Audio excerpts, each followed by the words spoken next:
How many of you have joined? I'm 27.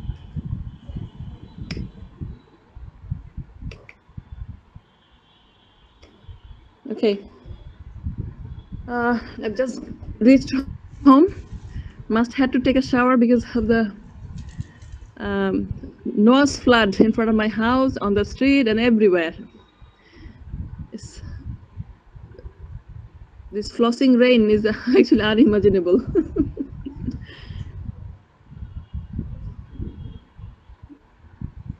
Okay, as we have lost much of the time of the class, let's start straight ahead. Okay, is my sound audible and clear? Yes, ma'am. Yes, ma'am, it is. Okay.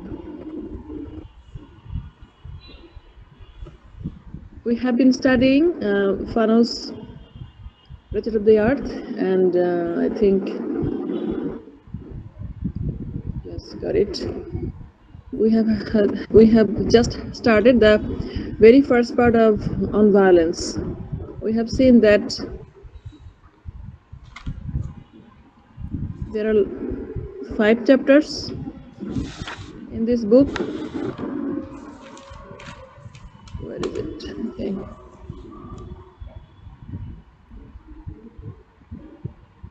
Yeah, here it is. On the 5 chapters, we would love to. I would love to study on violence this chapter, and most probably. mm,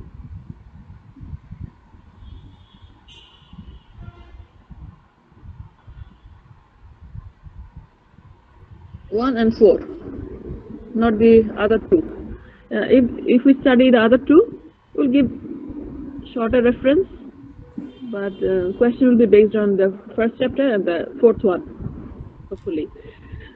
If question is based on the first and 4th chapter, it doesn't mean that you will not be able to refer from the other chapters.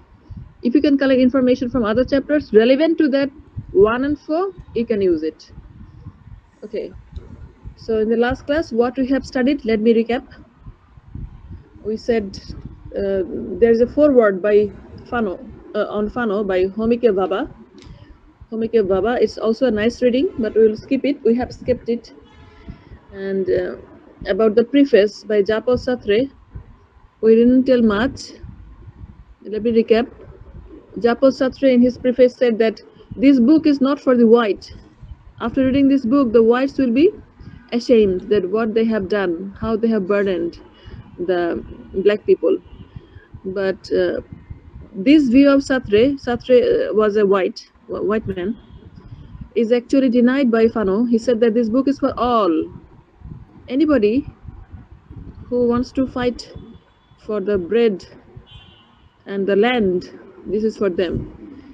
And even after colorization period is over, while the decolorization is happening, the bloodshed may not stop at the very front. It may take twice, thrice, or more revelation to come to the meet the basic need of bread and land. So that's why Japo Satre's idea that this is not for the white man is actually denied by Fano. Fano did not tell it directly, but indirectly he said that this book is for all. Okay, this book is for all who has um, racist idea, or who has idea violating others' right, or who wants to understand that why I'm not getting my right. Okay, for any person, this book is written. As you know that Marx and many psychological theorists, those who have talked about the oppressed people, who are they talking of?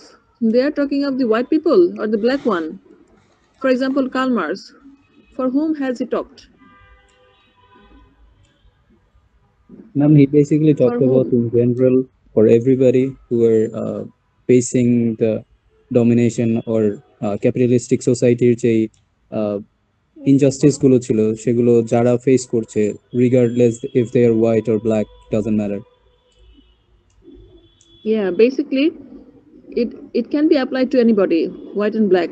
But actually, the truth is, when Marx wrote it, generally he had in his mind the European poor class people, just like romantic poet, those who have written directly against the poverty, the slum condition of that time. Similarly, Marx has actually written for the European proletariat. He kept this in his mind. Unlike Blake, he could not recall the black instantly. But obviously, when it could be applied to the black, he didn't mind. Okay, so the oppression is not happening only in the white and black society. It is also happening in the white society. So whoever is facing the oppression, this book is for them, according to Fanon. Okay, then we move to the first chapter on violence. In on violence, I think you have taken class notes and have written, some of you have also written class notes, I remember.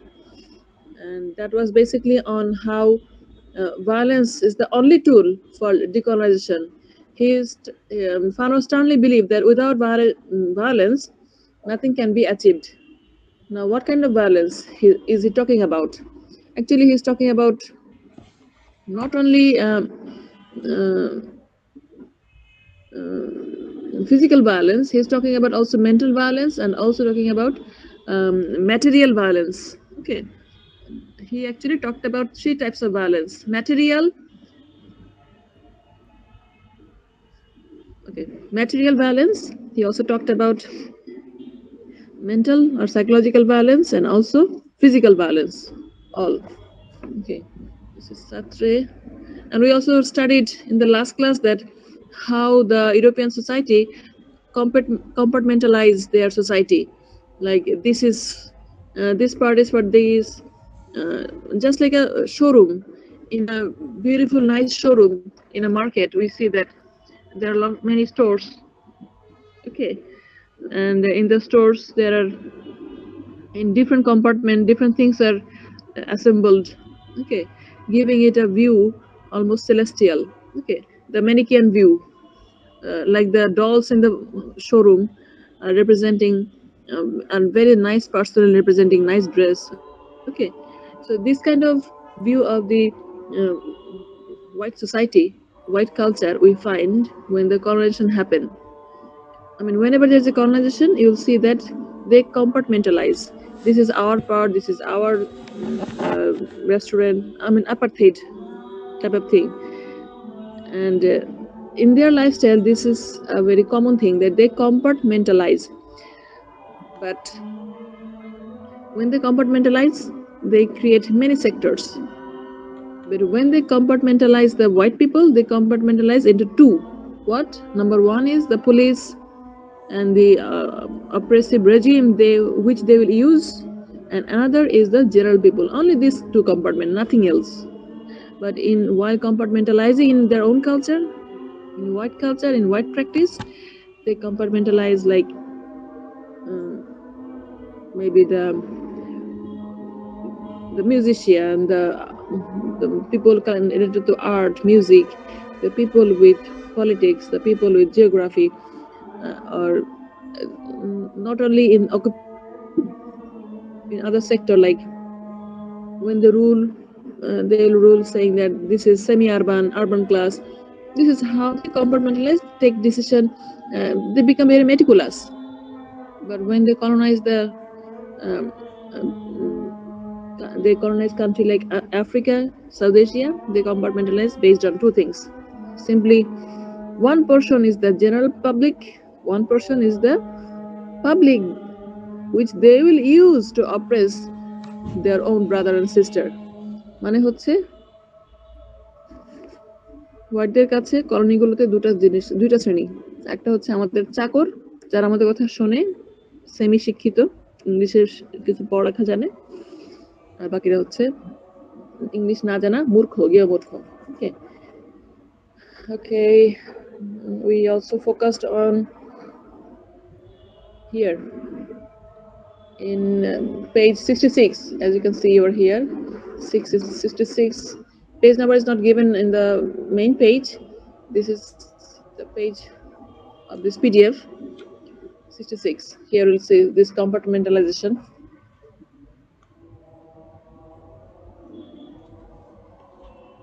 The native sector and European sector. This, I mean, for several pages, the discussion will go. Okay, we'll start from here today. The PDF page is 69.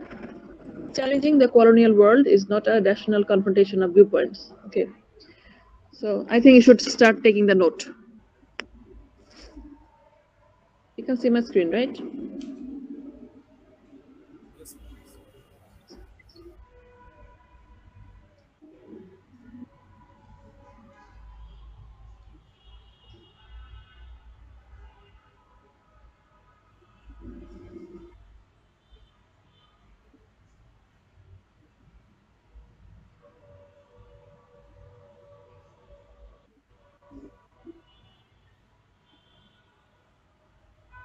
Okay.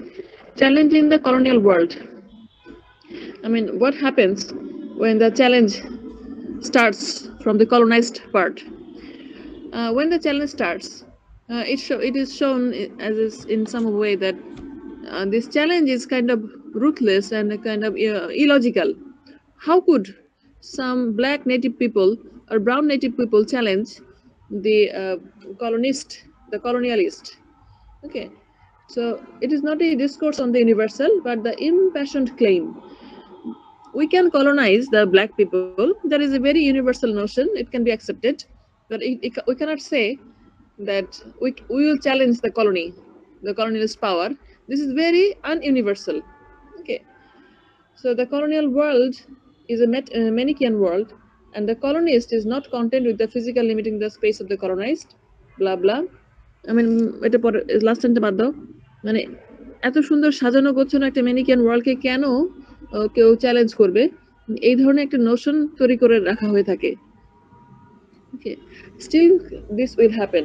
Okay, but what kind of discourse is preserved? Let us first see.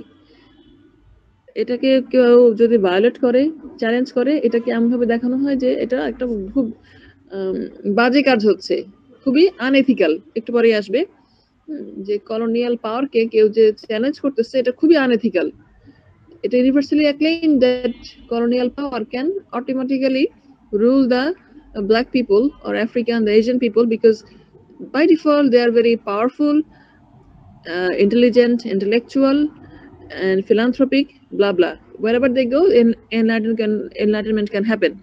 Because of that, the discourse, challenging the discourse of decolonization or attacking the colony is very difficult. For example, in French National Assembly, next, this, look at the yellow marked lines. French Assembly, once one parliamentary member said that we should not let the republic be defiled by the penetration of the Algerian people. Okay, so see,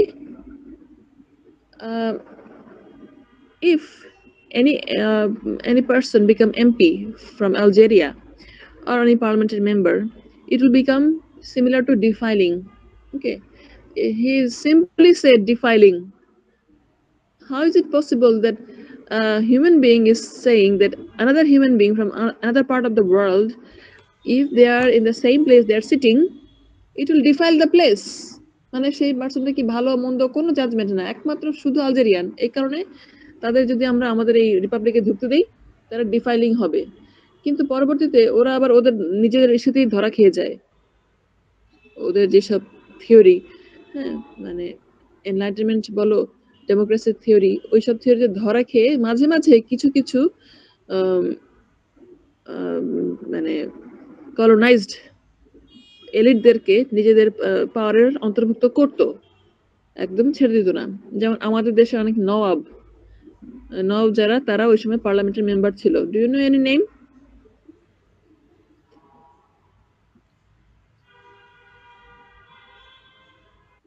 ঠিক নওয়াব বললে ভুল বলবো, আসলে নওয়াব না, কি বলা যায় এটাকে আমরা এলিট বা বুর্জো এলিট বলতে পারি।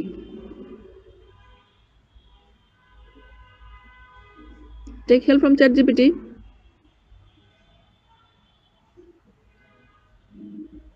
From the continent, not আমাদের দেশের, from the South, from Indian continent, find.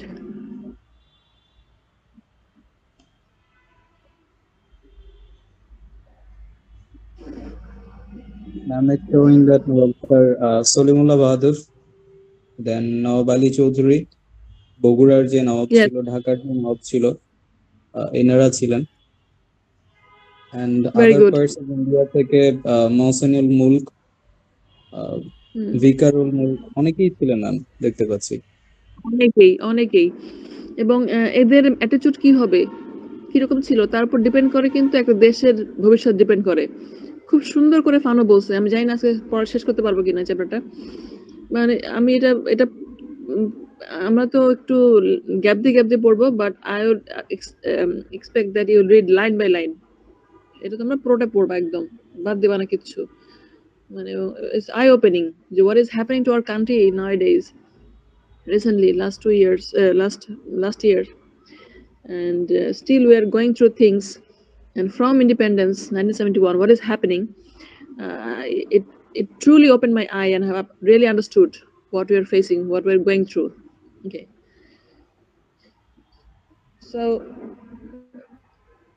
this is how, when the child starts, this is very difficult for the colonizer to do, because the discourse is overwhelming everywhere that we are the best, and we cannot be challenged. Even our power or any person cannot be challenged. Okay, and even if you let them enter into the power, these kind of attitudes were there at the beginning, but ultimately, because of your law and everything, you falling into this into the trap. They had to accept.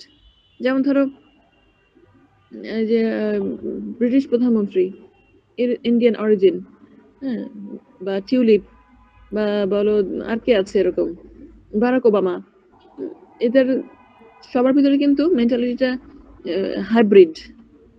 তারা যে root থেকে আসছে সেই ওই রুটটায় তারা কিন্তু নাই আর। ওকে, সামার elite bourgeois originated in the colonized part of the world, but the mentality is of the colonizers, I'd rather say. So sometimes this Manichaeism, the Manichaeism means ওই যে বললাম না যে Manichaeism কি বলতো?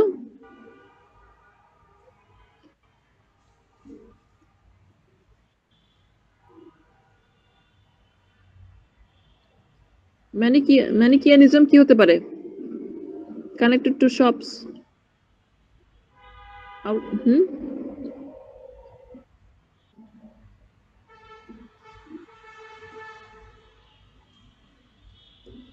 দোকানে যে সাজানো পুতুলগুলো থাকে কি বলে ওগুলোকে?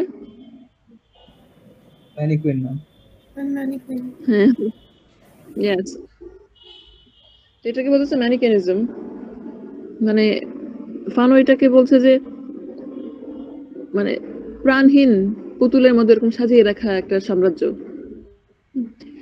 This is it reached its logical conclusion and dehumanizes the colonized subject.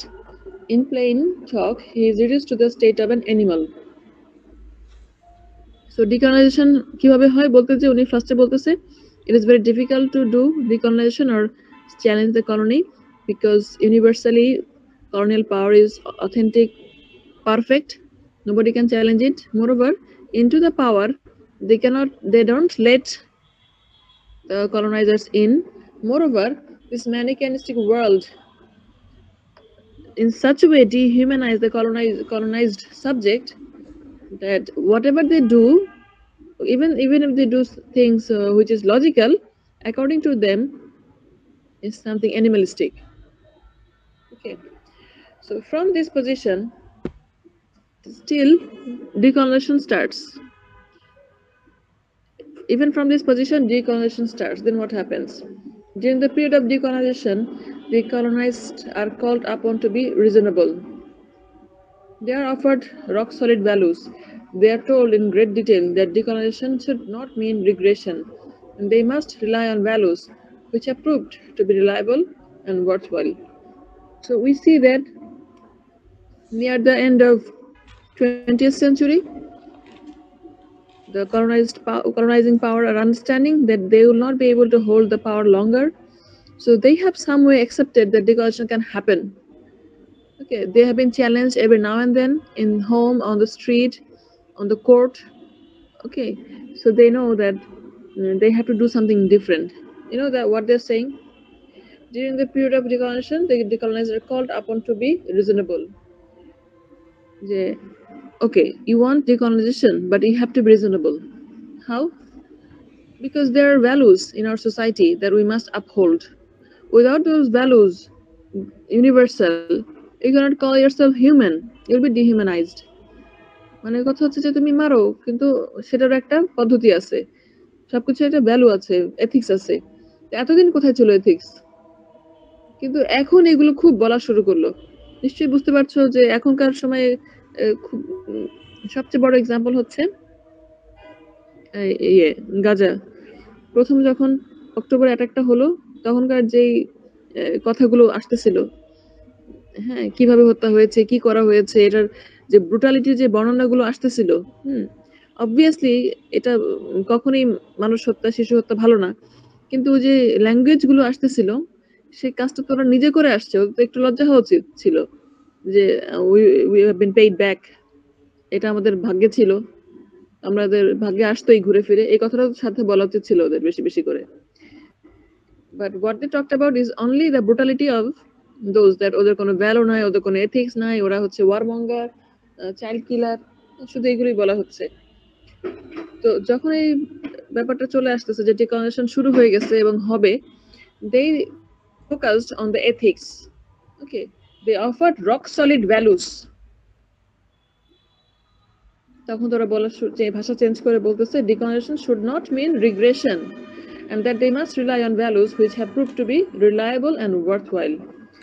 মানে ডিকলনাইজেশন মানেই হচ্ছে তোমাকে রিগ্রেস করতে হবে, ভায়োলেন্ট হইতে হবে, এমন না, পিসফুল ভায়োলেন্স আছে।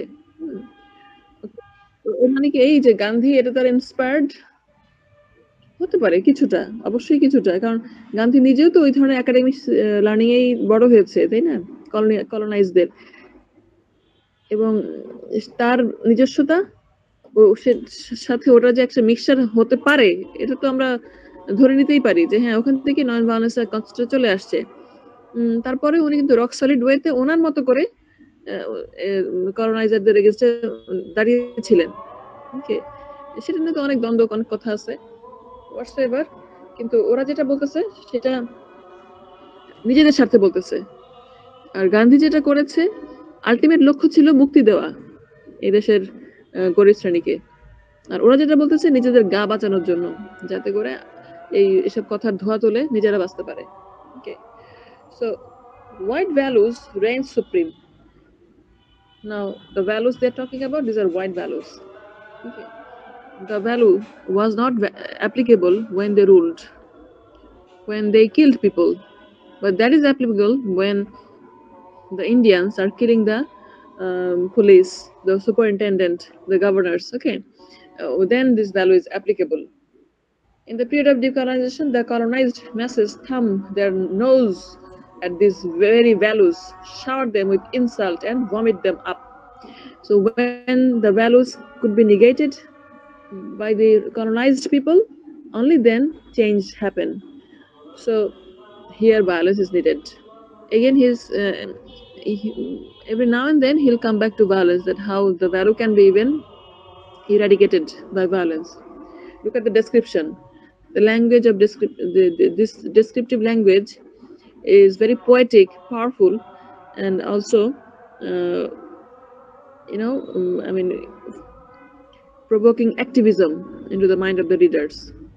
So during the period of liberation, however, the colonialist bourgeois frantically seeks contact with the colonized elite. So look at the stage, step by step. Fanon in this essay did not say things chronologically. He gave an idea, in the middle of it he went back to the past age, and again came to the earlier idea. Okay, so far what we have studied, let me summarize. We summarize that when the decolonization began, if you haven't taken note any, so take now. When the decolonization started, we see that the colonizer says that there's a universal rule of humanity, philanthropy. In the name of universality, they try to tackle. Moreover, they try to tackle the colonized people getting into their power by saying things like one parliamentary member said that if they come, Algerian people come to our country, they will defile us. This kind of attitude at the beginning. Later, it will be changed. Some of the important people of the colonized country who had money, power, knowledge, they could infiltrate the power. Okay, so that is some way a bit degree of decolonization. Then we see that during decolonization, the Western power had some strategy. They used to say that violence is harmful. There are some rock solid values we must preserve. Any human being should preserve it. This kind of saying was told. Okay. So, and the point of view is that even if you're doing decolonization, you're attacking the colonizing power. There should be a norms. There should be some certain value. You should not dehumanize. Okay, this kind of preaching were there. So we understand the colonizing power are reaching at its end. At this time, this is happening. I mean, whatever values they're talking about, these are all white values. Okay, in this value, one segment of the society get importance, other segment not. Okay, but these values were not accepted by the black people. They thumb down these values, and only then change happened. Now, next point. During the period of liberation, however, the colonialist bourgeois frantically seeks contact with the colonized elite. When they're understanding they're getting to lose the colony very soon, they started to communicate with the colonized elite. See, like I would mention Jawaharlal Nehru. I would mention who else? Tell me name. During Muslim League's chief at that time, was it Jawaharlal Nehru? আটক কে জানি মুসলিম লীগের প্রধান? না, নেহরু হচ্ছে লীগের প্রধান। আর কংগ্রেসের মহাত্মা গান্ধী, ইন্দিরা আরো পরে।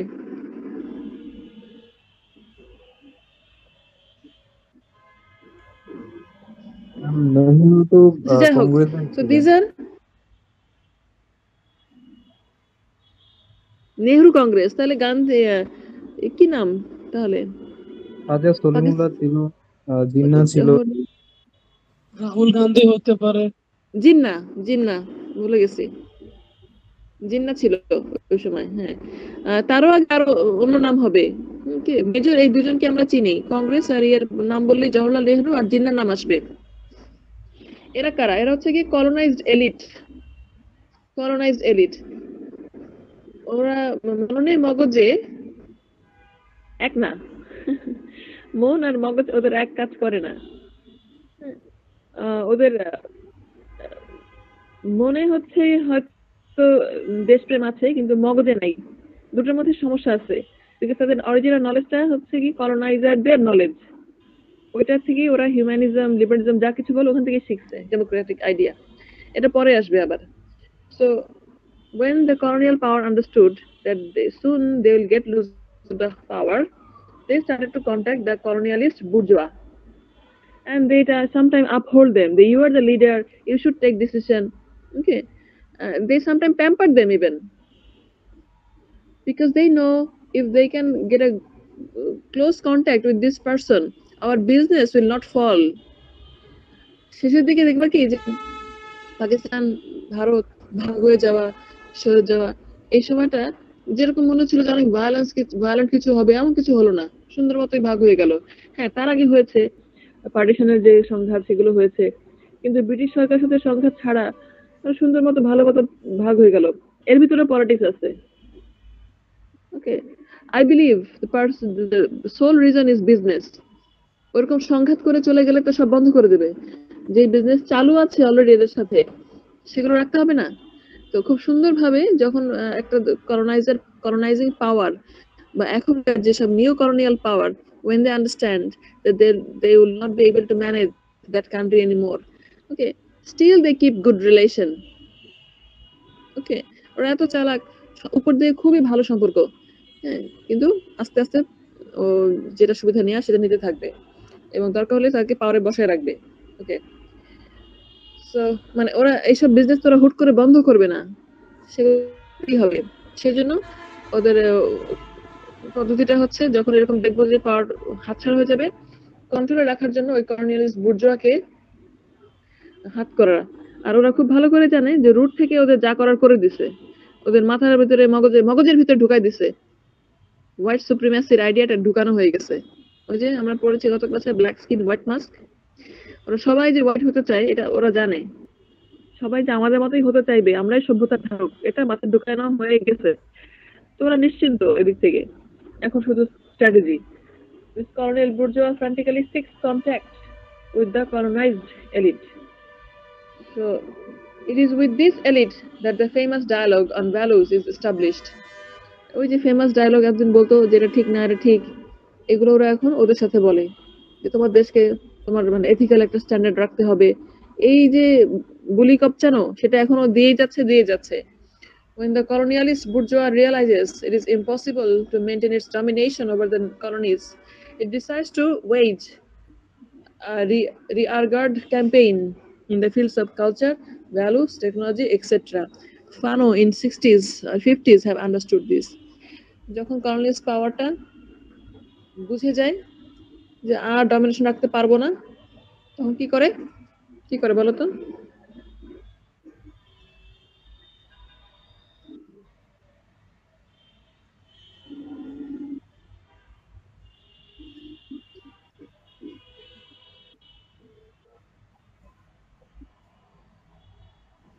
তাদেরকে প্যাম্পার করে এবং হচ্ছে বিভিন্ন ভালো রিলেশন রাখার চেষ্টা করে।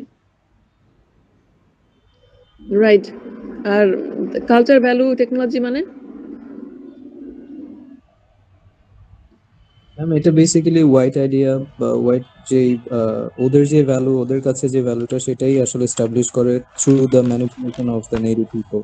নেটিভ যে এলিট আছে তাদেরকে ম্যানিপুলেট করার মাধ্যমে এটা হয়।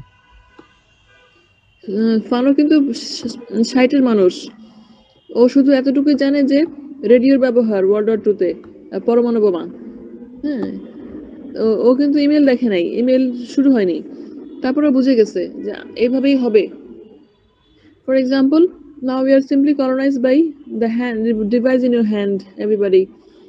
The IBM, the Microsoft, the Google, Twitter, whatever we're using the technology, communication technology of the white power.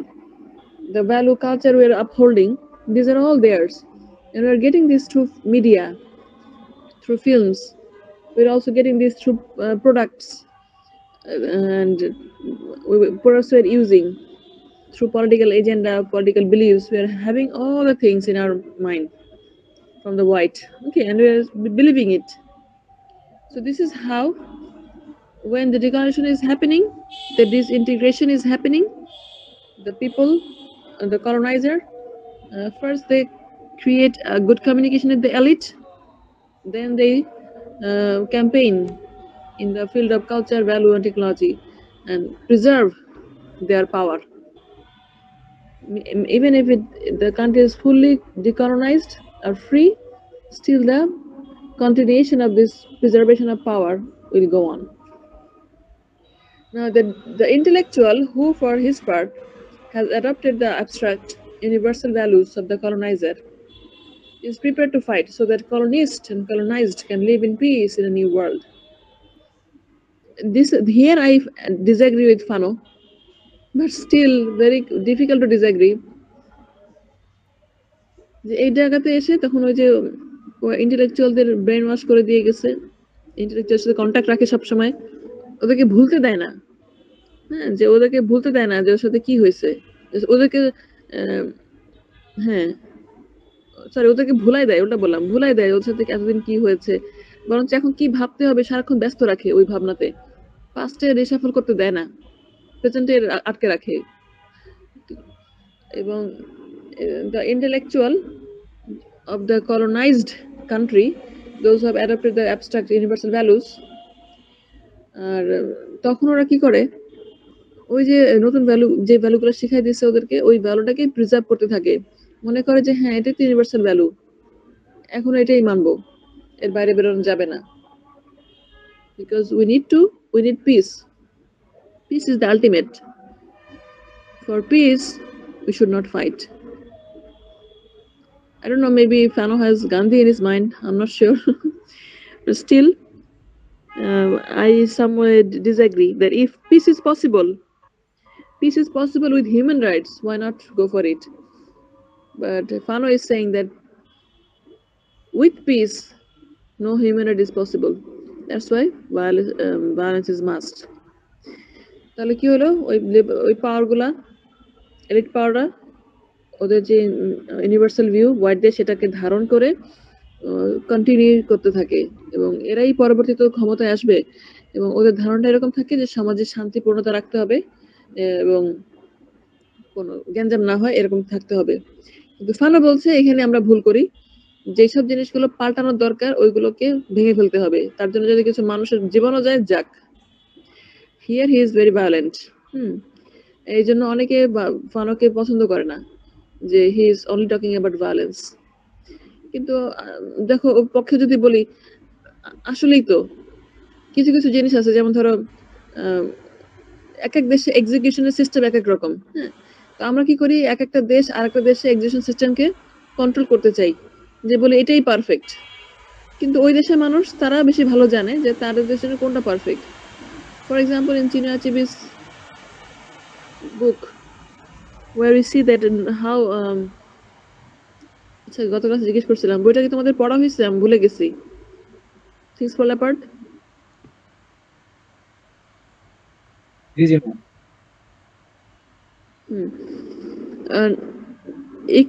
ইকমে ফুনা কিভাবে মারা গেছে বলো তো? আর মনে আছে?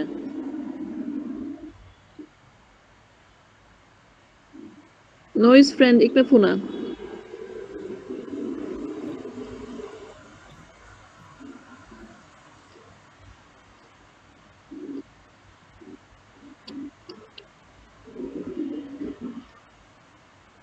মনে নেই কারো?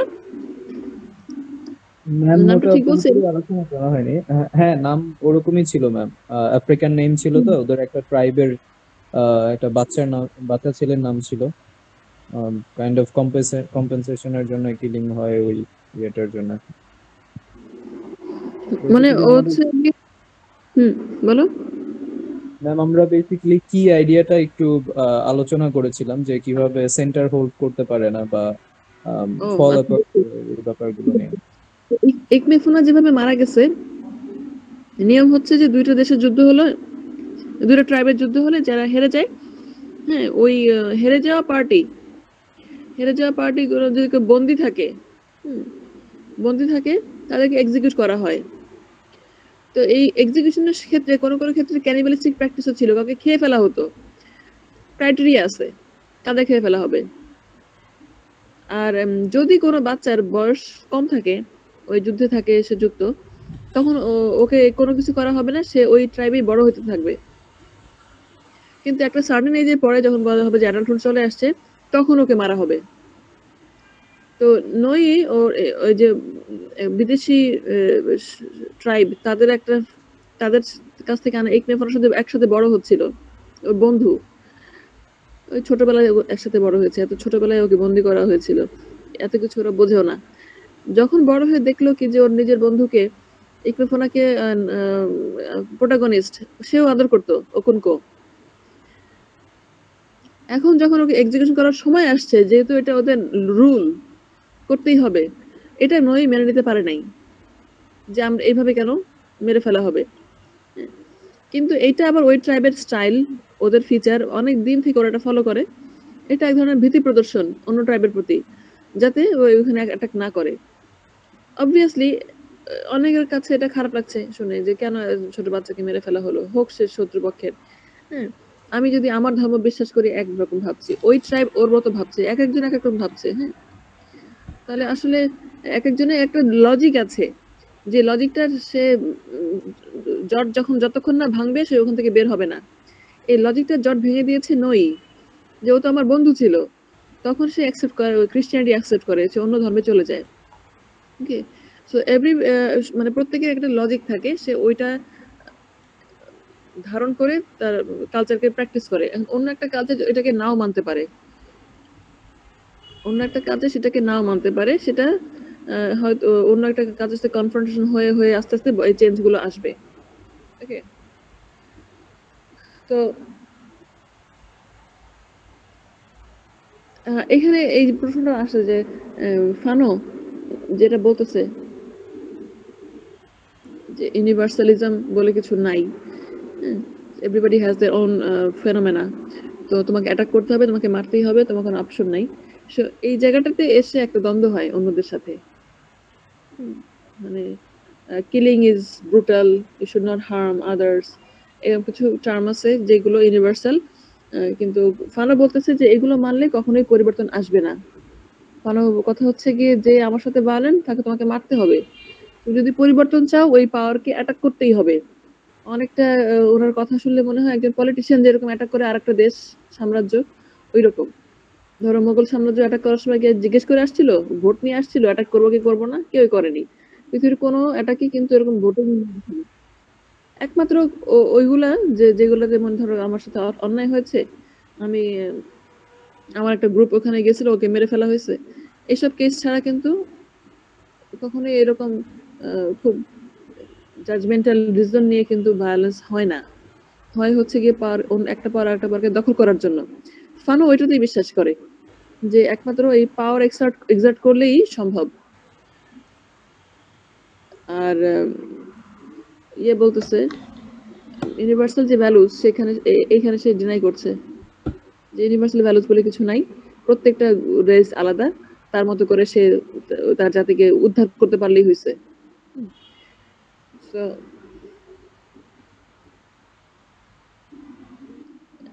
আর ফানো বলছে যখন কলোনাইজিং মানে ওই এলিটরা পাওয়ারফুল হয়, তখন ওরা ওই যে মগজের ভিতরে ঢুকানো হয়েছে যে ইউনিভার্সাল ভ্যালু, ওইটাকে ধরে রাখে দেখেই ফাইট করতে চায় না, পিস ইন দ্য ওয়ার্ল্ড চায়, এটাই বড় ভুল। এটার কারণেই ওই দেশটা আর আগায় না, বা সে ডিকলোনাইজড পুরোপুরি হতে পারে না। ওকে, but the colonized intellectual introduces a variation on this demand, and in fact, there seems to be no lack of motivation to fill senior position as administrators, technicians, and experts. The colonized, however, equate this nepotism with acts of sabotage, and it's not unusual to hear them declare, "What is the point of being independent then?" তো ওই যেটা বললাম, কলোনাইজাররা মাথায় যেটা ঢুকে দিয়েছে intellectual values, সেটার কারণে এলিটরা ওইভাবেই কাজ চালাতে থাকে, সমাজে শান্তি লাগবে, সবকিছু আগের মতো শান্ত করতে হবে, এটা ভাবতে যে কি কি অ্যানোমালি ছিল ওটাতে ওখান থেকে মনোযোগটা সরে যায়, এবং আলটিমেটলি তারা কলোনিয়ালিস্ট পাওয়ারদের মুখপাত্র হয়ে যায়। Bourgeois or the elite bourgeois or simply elite, whatever you say, they actually become the spokesperson for the earlier colonialist power.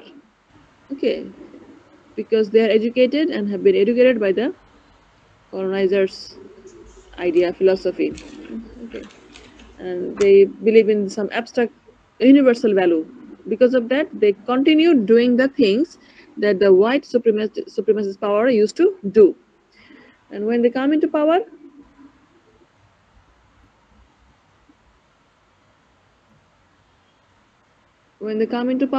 read from this line, there seems to be no lack of, there seems to be no lack of motivation to fill senior positions as administrators, technicians, and experts. So the powerful people, now free in a decolonized country, apparently decolonized country, in a free country, they start to fill up the position of administrator, technician, expert, that which had been created earlier by the colonial power. ওরা ক্ষমতায় এসে আগের যে পাওয়ার সেটাকে fill up করা শুরু করে। তাহলে মানে হচ্ছে একই বোতলে ভিন্ন কালারের পানি। সো এবং যখন এটা ফিল আপ করে তখন কাকে সামনে আনে?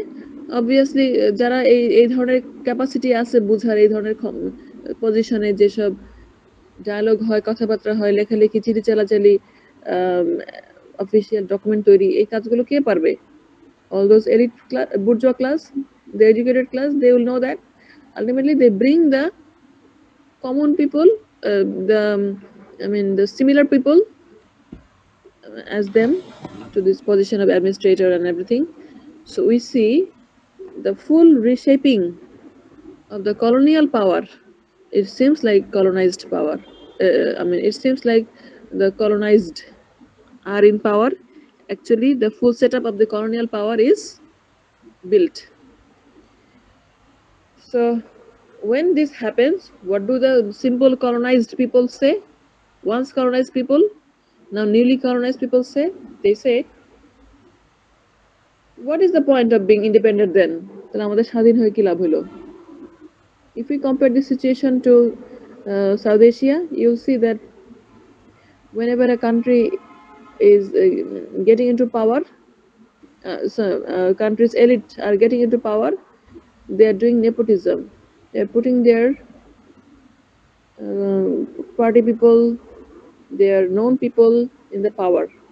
Okay, they are still acting in the same way that they did when the countries were independent at the very beginning. From 1947 onward, in 1971 too, we'll see that the political parties are in power. They are never appointing a person who is not educated in any powerful position. They would never say that, okay, this farmer, he is working in the field, but maybe he doesn't have the education, but he has 50 years experience. He can be in this field. He can be a minister of this position. Okay, they thought that it's not possible. He is not educated in English education, so it is not possible for him to be in the power. But my question is that, what does it mean by education? Is it only English education? So, student, তোমার কাছে কি, যদি আমি বলি এই মুহূর্তে যদি বাংলাদেশে অনেকগুলো মিনিস্ট্রিতে অনেক আনএডুকেটেড লোককে নিয়ে আসি, তাহলে একটা ডিজাস্টার হবে, একেবারে ডিজাস্টার হবে। হ্যাঁ, এটাকে কে বিশ্বাস করো? হাত তুলো। সব পজিশনে না, সিগনিফিকেন্ট অনেকগুলো পজিশনেই আমি যদি অবশ্যই বাছাই করে আনবো, সেই বাছাই করাটা আমাদের উপরে, কি বাছাই করব, নিয়ে আসলে ডিজাস্টার হবে, কে কে বিশ্বাস করো?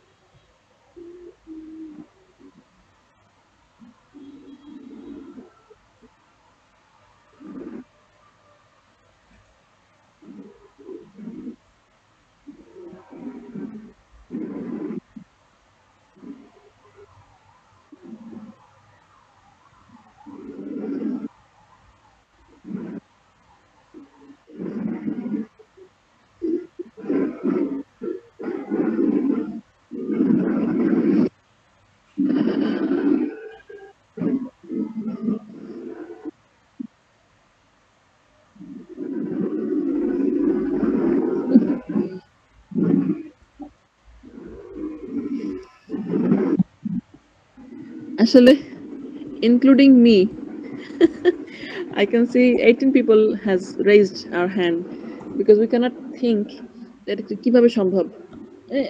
কি বললাম,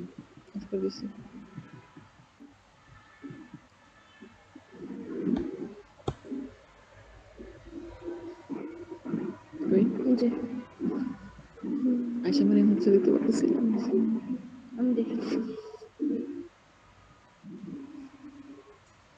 আচ্ছা, আমি দেখতে পাচ্ছি ইনক্লুডিং মি অনেকে হাত তুলেছি, বিকজ আমরা ভাবতেই পারি না যে লেখাপড়া জানে না, ইমেল করতে পারে না, সে কিভাবে ক্ষমতায় গেলে কি করবে না করবে, একদম ডিজাস্টার হয়ে যাবে। আসলে এটা আমাদেরকে ভাবানো হয়েছে, কারণ আমার নিজেরও এই কথাগুলো বলতে কষ্ট হচ্ছে, কিন্তু যদি বলি অল্টারনেটিভ, ধরো যদি ওই go back to earlier time, আগের যুগে তো এরকম ছিল না যে আহ, কি বলে, তুমি যে ল্যাঙ্গুয়েজটা জানো না, সেটা না জানাতে তোমার কমিউনিকেশন হ্যাম্পার হচ্ছে, সেটা কিন্তু হতো না। ধরো আগেকালের রাজবাদশারা তাহলে কি করতো, দোভাষী ছিল, তারা কিসে শিক্ষিত ছিল, তারা কি পড়ালেখা করে এসে শাসন করতে আসছে, তারা কি pass, M A pass, IA pass, BA pass? আচ্ছা এখন বলো যে তখন হয়তো কেউই এরকম আই পাস এসব সিস্টেম ছিল না, এখন দুনিয়া চালু হয়েছে, ওইভাবে চলতেছে, সেই জন্য আসলে we have to study, we have to find out যে অপশন কি আছে, we have to find instance যে এমন কোন অশিক্ষিত শাসক কি নাই যে ভালো করছে, তাকে সাপোর্ট দেবে তো সব বিভিন্ন ভাষাভাষীরা। এমন কোন এডুকেশন সিস্টেম কি নাই যেটা ওয়েস্টার্ন থেকে একদম আলাদা কিন্তু ওই দেশ ভালো করছে? কিন্তু আমরা ভাবতেই পারি না, কারণ আমাদের কাছে কোনো ইনস্ট্যান্স খুব কম এবং ওগুলো নিয়ে কথা কম। এত কথা ওয়েস্টার্ন আইডিয়া ফিলসফি নিয়ে যে ওগুলো আমরা ভাবতেই পারি না। ওকে, কিন্তু আমার কাছে মনে হয়, যেহেতু আমি ইসলাম থেকে যদি বলি, মুসলিম যেহেতু যেহেতু প্রফেট মুহাম্মদ সাল্লাল্লাহু আলাইহি ওয়াসাল্লাম নিজে ছিলেন হচ্ছে ইলিটারেট, এবং এটাকে এতবার এমফাসাইজ করা হয়েছে উনি পড়ালেখা জানতেন না, পড়ালেখা জানতেন না, পড়ালেখা জানতেন না। এটার পিছনে অনেক পলিটিক্যাল রিজন আছে, যে পরবর্তীতে যাতে মানুষ ক্লেম করতে না পারে যে ইট ওয়াজ কপিড ফ্রম বাইবেল, এই ধরনের অনেক অনেক কিছু আছে। অথবা ওনার মধ্যে আমি চাই না আন্ডারমাইন করার জন্য যে ওনার মধ্যে এই সেন্সটা কখনো গর্বের একটা ফিলিংস না আসে। He is one of the best person in the world. He is the best person in the world from my religion. তো কিন্তু তার স্ট্র্যাটেজিক বুদ্ধিগুলো তাহলে কোথা থেকে পাচ্ছেন? তাহলে উনি কি যুদ্ধ নিয়ে পড়াশোনা করছে? না, কিন্তু যুদ্ধ ক্ষেত্রে ভালো করতেছে। তাহলে আসলে আমরা কিভাবে বুঝবো যে মানে ইলিটারেট কেউ যদি আসে ক্ষমতায়, তাকে যদি সাপোর্ট দেওয়া হয় যে এইভাবে দুনিয়াটা চলতেছে, তাহলে কিন্তু সে ভালো করতেও পারে। কারণ একজন ফার্মার যেভাবে বুঝবে মাঠের জিনিসগুলো, হ্যাঁ, আই ডোন্ট বিলিভ যে একজন শিক্ষিত মানুষ সে পুরোটা বুঝবে। অবভিয়াসলি তার যদি এগ্রিকালচার ফিল্ডে পড়াশোনা থাকে সে পারবে, কিন্তু আমাদের যে এখনকার যে সিস্টেম এমপি সিলেক্টেড হয়, তারা তো কেউই ওই ফিল্ডে পড়াশোনা করে আসে নাই। অতটুকু কিন্তু আমরা মেনে নিচ্ছি যে এই এমপিটা আসলে এই বিষয়ে সে, মনে করো মমতাজের যে স্কিল, গানের স্কিল, এছাড়া আর কি আছে? ওই স্কিল দিয়ে সে একটা এলাকা চালাতে পারতেছে, এটা তো বিশ্বাস করি ঠিকই আমরা। হ্যাঁ, I don't know, I'm not undermining, হতে পারে তার তখন যে দরকার হচ্ছে সে ওই ধরনের স্কিল লোক নিয়ে নিচ্ছে সাথে করে। ওকে, আমাদের ভাবনা চিন্তাতেই সমস্যা আছে আমার তোমার। That is what is fun of pointing out, যে ভ্যালুগুলো এত এভাবে এনগ্রেইন্ড হয়ে গেছে, আমাদের ওটা ভাবার সময় আসছে। আমরা যেভাবে চিন্তা করি ক্ষমতায় যাব, পাওয়ারে যাব, সব ঠিক করে ফেলবো, এই গোড়াতেই গলদ আছে। This is what is Fanos' point of view. Okay, and after reading it, you will not handle but believe his idea. You will not be able to handle because he has his logic. See? তো বলতেছে যে সবসময় কি হবে, নতুন একটা দেশ তৈরি হবে, ওই একই স্ট্রাকচারে সব চলবে, ক্ষমতাসীনরা, এলিটরা তাদের পছন্দ মতো লোক ঢুকাবে, কারণ তারা খুঁজে পাবে না, যোগ্য মনে করবে না কাউকে তাদের চিন্তা থেকে। তখন দেশের লোক কি বলবে, what is the point of being independent, স্বাধীন হয়ে কি লাভ হলো, স্বাধীন হয়ে কি লাভ হলো, এটাই বলতে থাকবে, একই জায়গাতেই আছি। Okay, but he is saying that this kind of liberation is not authentic. বলছে যে whenever an authentic liberation struggle has been fought, wherever the blood of the people has been shed and the armed phase has lasted long enough to encourage the intellectual to withdraw their rank and file base, there is an effective eradication of superstructure borrowed by those intellectual. পরের প্যারাটা পড়লাম, তার মানে তাহলে কখন হবে তাহলে আন্দোলন, আসল আন্দোলন কখন স্বাধীন হলে বুঝবো স্বাধীন হয়েছি? উনি বলছে যখন ওই সুপিরিয়র পজিশনে এলিট যারা নিজেদের ফাইল র্যাঙ্ক ছেড়ে দিতে বলবে, যে আমার লাগবে না পদ, এটা বলবে, তখন তুমি বুঝবা যে আসলে একটা অথেন্টিক লিবারেশন হয়েছে। ওকে, এবং you will break the structure of the western, then you understand that liberation has happened. Simply একটা ভিন্ন ধরনের মাত্রা পেয়েছি। হ্যাঁ, এই ধরনের একটা দেশ হচ্ছে ইরান। কিরকম? ইরানের গভর্নমেন্ট সিস্টেম কিরকম? Ayatollah Khomeini fine superior leader. বাকি যে সিস্টেম তোমরা কি জানো কিভাবে করে? কি বলবা? আমি বলছি না এটাই পারফেক্ট, কিন্তু আমি বলতেছি অপশন কি কি আছে।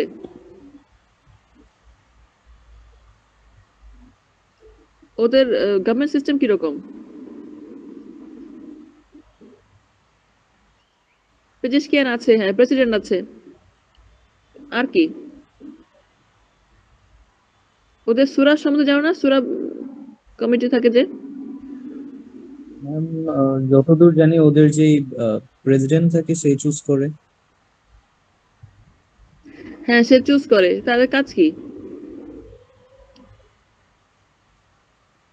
ম্যাম, যার যে ফিল্ড সে ফিল্ডে দিয়ে দেয় আর কি, বাট বেসিক্যালি সুপ্রিম লিডার বা ওদের আয়াতুল্লাহ খোমেনি যিনি আছেন উনি হচ্ছে সবকিছুতেই একটা রাইট থাকে আর কি, if you wants he can change anybody. আর ওদের হ্যাঁ, যে পার্লামেন্ট বা ইসলামিক একটা রুলস আর কি, ওই যে একসময় মজলিস বসতো, তো ওরকম মজলিস মজলিস। থেকে চুজ করে প্রেসিডেন্ট নেতা হিসেবে তার দায়িত্ব পালন করে, এবং মিনিস্ট্রির যে কি বলে দায়িত্ব দেবে এরকম লোক খুঁজে বের করে আর কি, এটা তার উপর দায়িত্ব বা একটা আলোচনার মাধ্যমে ওরা করে। বাট ওই হুম, আমাদের মতো ডেমোক্রেটিক এরকম কোনো নিয়ম তাদের নেই। না।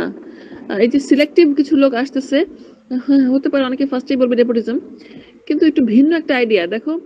এখানে যে সূরা বা মজলিস টাইপের যেটা জিনিসটা বসে, তার মানে সিলেটের কিছু লোক যাদেরকে বলা হচ্ছে যে এরাই এক্সপার্ট এই ফিল্ডের, এরা বসে কিন্তু একসাথে আলোচনা করতেছে, আলোচনা করে ডিসিশন গুলো হচ্ছে। That is a bit different.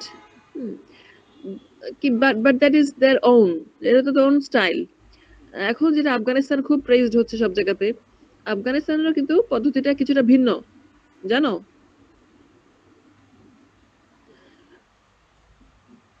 এখন এই ধরনের দেশগুলোকে, হ্যাঁ বলো, বলো প্লিজ।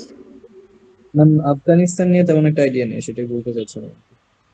Anybody knows? আমিও ভালো জানি না, একটু একটু দেখছি ইউটিউবে, কিন্তু গুছিয়ে হয়তো বলতে পারবো না। কেউ স্টাডি করেছো?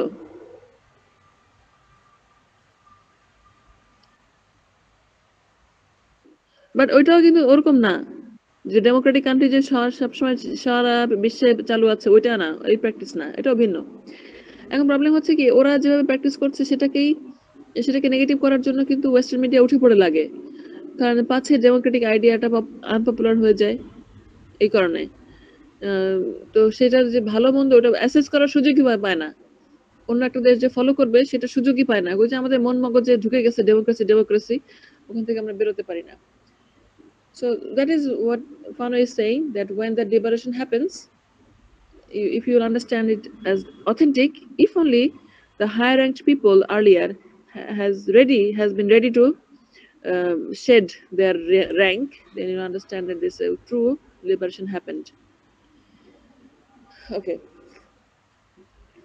Now he is saying that why this happens, that the colonized intellectual accept the colonized intellectual cannot get rid of the colonizers aspect. They cannot shed the earlier idea. Why? Because some of the ideas are truly beautiful, it seems. That's why they cannot shed those ideas. One of the first idea is individualism. That individualism is popular in Western country, and they have popularized it in our country, and we find it very interesting, uh, essential. But remember that individualism in the Western country has come along with a path full of turbulence, and after passing that path, individualism has arisen. Has yes, but in our context, in South Asian context, individualism is a very what should I say, foreign element. Where on earth individualism is coming here?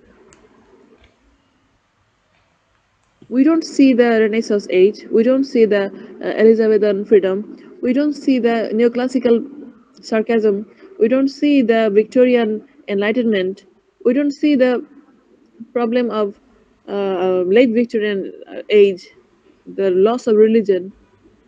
So where on earth individualism come to our mind? Try to connect.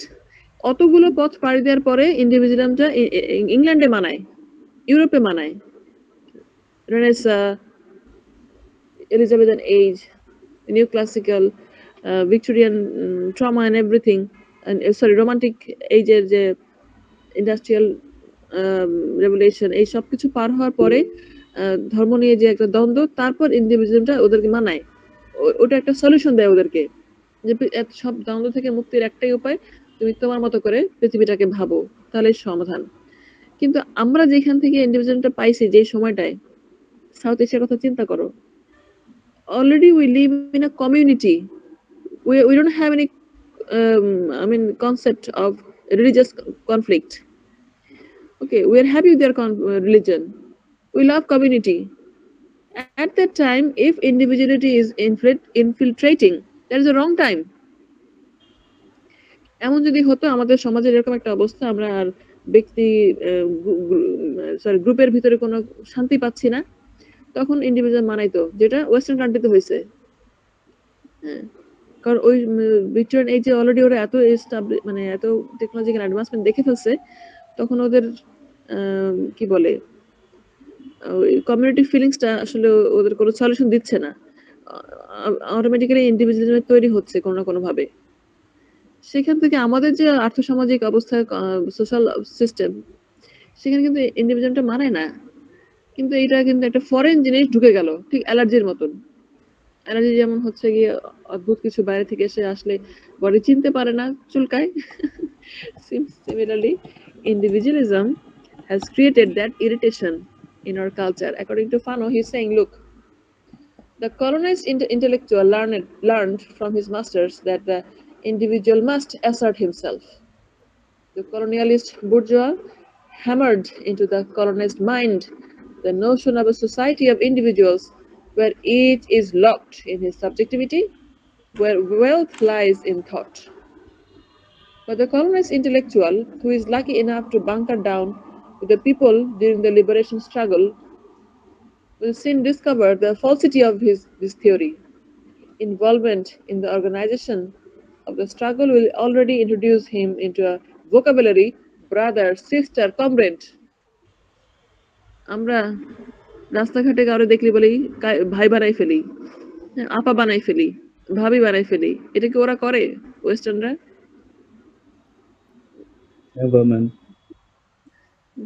Simply mister and Mrs excuse me, হ্যাঁ, এর ভিতরে কিন্তু এই যে এই সম্প্রীতির ব্যাপারটা আমাদের কালচারেই আছে।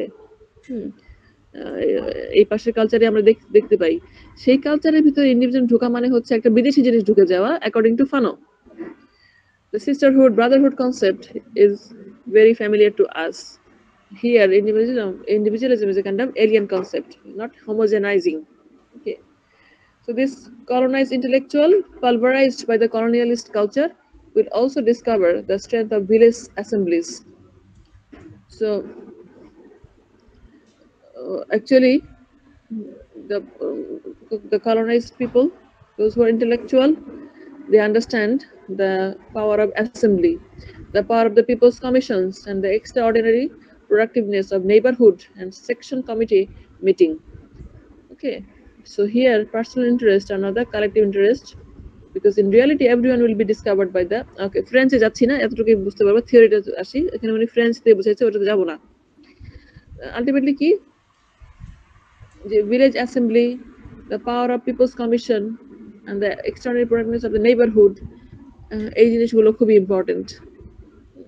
এটা কলোনাইজড ইন্টেলেকচুয়ালরা যারা বোঝে তারা এটাকে প্র্যাকটিস করে। হ্যাঁ, এখনো অনেকে করে, এখনো আছে অনেকে। গ্রামে চলে যায় মার্কসিস্ট পন্থী আমার দেখা, তারা গ্রামে যে এরকম প্রিচ করার চেষ্টা করে, কৃষকদের সাথে কাজ করার চেষ্টা করে, যে আমরা একসাথে কাজ করি, মিশে যেয়ে কাজ করতে চায়, তাহলে উন্নতি সম্ভব। অনেক দেরি আছে আমাদের দেশের, আমরা এই বুস্টে আসতে আমাদের অনেক দেরি, যে আমাদেরকে অ্যাসেম্বলি, কমিউনিটি বিল্ড আপ করে করে কাজ করতে হবে। একটা দুঃখের কথা শেয়ার করি। আচ্ছা, যদি পড়া থেকে ডিস্ট্রাক্টেড হয়ে যাই এক্সাম্পল দিতে, যে অবশ্যই আমাকে মনে করে দিবা এবং বলবো যে আমরা কোন পয়েন্টে আছি। আমরা এতক্ষণ জাস্ট দুটো পয়েন্ট পড়ছি। একটা হচ্ছে গিয়ে একটা কান্ট্রি লিবারেশন হওয়ার পর থেকে কি কি ঘটে সেগুলো এখনো পড়তেছি, এবং কেন ঘটে সেটা এখন দেখতেছি, যে কারণ ইন্ডিভিজুয়ালিজমের আইডিয়া, এটা একটা, এরপর আরো আসবে।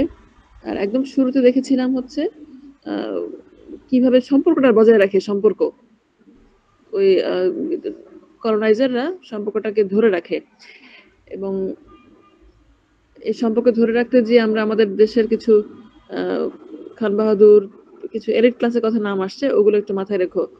যে রাকিব যেগুলো মেনশন করেছিল একটু গ্রুপে দিয়ে দিও, এগুলো আসলে ভালো ছিল এগুলো বের করাটা। Okay. তো দুঃখের কথাটা তাহলে পরে শেয়ার করি, ইটস ভেরি পার্সোনাল। সামারিটা বলি, সামারিটা হচ্ছে এরকম যে আমাদের এখানে যে এলাকায় ময়লা ফেলার একটা জায়গা আছে, এখানে সবাই ময়লা ফেলায়, বেশ বড় গন্ধ আসে, রাতে সহ্য করতে হয়, কষ্ট হয়, কিন্তু তাও দিনের শেষে খুশি, একটা সব জেলার এলাকার মানুষ একটা জায়গায় তো ফেলে, আমরা নয় কাছে যারা আছে কষ্টই পেলাম। রিসেন্টলি ওই জায়গাটাতে বলছে যেখানে ময়লা ফেলানো নিষেধ, বুঝলাম না কেন। এদিকে দেখি কি কয়েকদিন আগে থেকে মেইন রোডের উপরে, ঢাকা ময়মনসিংহ হাই রোডে এত ময়লার স্তূপ, এমন যে ইমাজিন, মানে দোতলা বানায় ফেলছে ময়লা ফেলে, ওইখানে ফেলতে দিচ্ছে না, এখানে ফেলে দিচ্ছে। অথচ এই রাস্তাতেই হচ্ছে গিয়ে জুলাই বিপ্লবের পরে ক্লিন করার জন্য মানে পাগল হয়ে গেছি আমরা, সব মাঠে চলে গেছে। আমি যাইনি, আমি শুধু দূর থেকে দেখছি। আমার হাজবেন্ড যে যে সবাইকে খাবার টাবার দিচ্ছে যারা ক্লিন করতেছে, মানে ইটস টোটালি আই মিন অস্ট্রাক, যে রোড নিয়ে এত আন্দোলন, এত কিছু পরিষ্কার করতেছি, ক্লিন রাখতেছি, ওই আন্দোলনের পর একটা ভাইব তৈরি হয়েছিল সবকিছু চেঞ্জ হবে, সংস্কার হবে, সেই রাস্তা এখন এই অবস্থা যে দ্য হাইওয়ে ইজ ইনফিল্ট্রেটেড। পরে আমি একটা ফেসবুকে পোস্ট দিচ্ছি ছবি টবি তুলে, তো সবাই ওখানে লিখছে কি যে এটা হচ্ছে কি একটা জায়গা দখল করার চেষ্টা করতেছে, ওই যেখানে ময়লা আগে ফেলানো হতো দখল করতে না পেরে এই বাইরে ফেলা হচ্ছে। হ্যাঁ, এবং পোস্টার দেওয়ার পরের দিন দেখলাম বড় ট্রাক্টর নিয়ে পরিষ্কার করা হচ্ছে, হয়তো এমনিতে হতো জানি না, কিন্তু ক্লিন হয়নি। আজকে আবার বৃষ্টি, এখন আল্লাহ, রাস্তা অবস্থা সয়লাব হয়ে যাওয়ার কথা। তো ওয়াই এম সেইং দিস, যে এখন ঠিক ফানোর কথাটা মনে হচ্ছে, এই মুহূর্তে ব্যালেন্স দরকার। যেই পার্টি চাচ্ছে যে এখানে আমি এটা অফ করে দিব, তারা এতদিন কোথায় ছিল?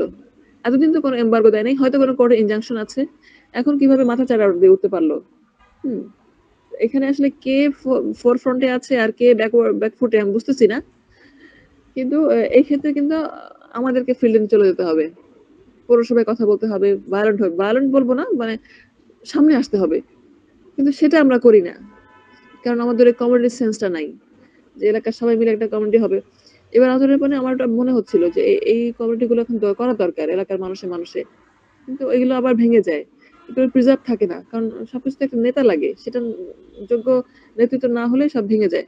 ওকে, সো এই জন্য ফানো মাঝে মাঝে মাঝে মনে হয় ফানো একদম ঠিক বলেছে, ভালো ছাড়া কিছুই হবে না। আমার মাঝে মাঝে একটু বেশি রুড মনে হয়। ওকে, সো পিপল, আচ্ছা, তাহলে প্রথম আইডিয়াটা পেলাম যে যেসব কারণে করোনা মানে ট্রু লিবারেশন হয় না কেন, র্যাঙ্ক ছাড়তে চায় না, এটা একটা কারণ, র্যাঙ্ক ফাইলে থাকতে চায়। আর আরেকটা কারণ দেখলাম কি, কি বলো তো, সেকেন্ড কারণটা কি দেখলাম জানি?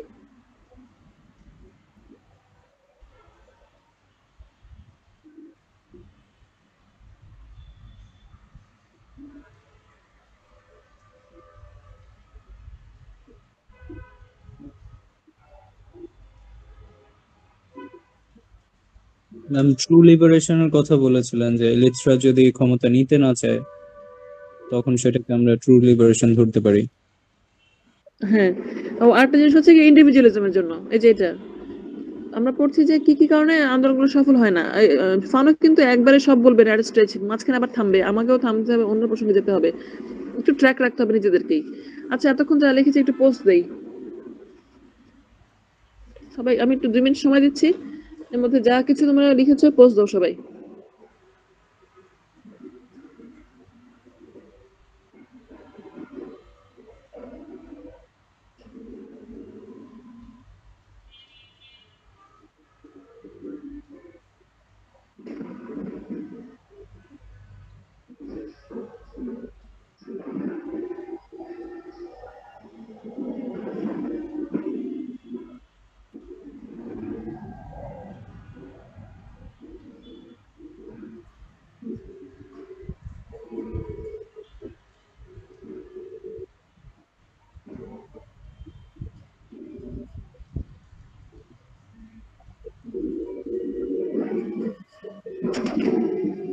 চ্যাট জিপিটি থেকে দিব না, আমরা নিজে থেকে দিব।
Abid has nicely written, a farmer does not belong to the Department of Agriculture, and someone from the Department of Agriculture cannot grow crops like a farmer. So there is a if there is a gap, if the gap cannot be reduced, problem will arise. Luckily, in Bangladesh, the gap has been reduced in a systematic way. Okay, we have understood from very early time that Bangladesh is a agricultural country. We have to focus on rice and everything, especially in the field of rice. The gap is reduced, luckily, but not in all the field, not in all sectors of the production. এই যে একটা মেলবন্ধন, যে ল্যাবে কাজ করছে আর যে ফিল্ডে, এদের যে একটা মেলবন্ধন করতে হবে, এটা বাংলাদেশে কিন্তু ভালোই আছে।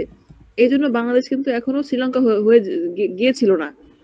হ্যাঁ, এটা ভালো আছে বাংলাদেশের, কিন্তু এটাকে অ্যাসেট হিসেবে ধরে আরো আগানো যায়, তো আরো আগানো যায়, এবং এটাকেই অ্যাসেট হিসেবে ধরতে হবে। এগ্রিকালচারকে সবচেয়ে বড় শক্তি দেবে এটাই, মানে খাদ্যের স্বয়ংসম্পূর্ণ একদম। তাহলে রিস্ক অনেক ভয়হীন থাকবো আমরা অনেক দিক থেকে, পরাশক্তিকে ভয় পাওয়া লাগবে না। এই যে এত ট্যারিফ দিয়ে যুক্তরাষ্ট্রের বাজারে তাও বিজনেস করতে হচ্ছে, গম কিনতে হচ্ছে, মানে কষ্ট দুঃখে মরে যাই। হ্যাঁ, যে আমরা একটু কত ভয় ভয়ে কথা আমরা বলছি যে আমরা ওদের কাছ থেকে গম কিনি, হয়তো সুসম্পর্কটা বজায় থাকবে, ওরা যদি ভালো বুঝে একটু কমাই পড়ে, মানে ফকিরের মতো অবস্থা আমাদের একদম। অথচ এখানে বাজার কি কম আছে নাকি? আরো কত দেশে কত বাজার আছে, কিন্তু আমাদের লাইন তৈরি করা নাই।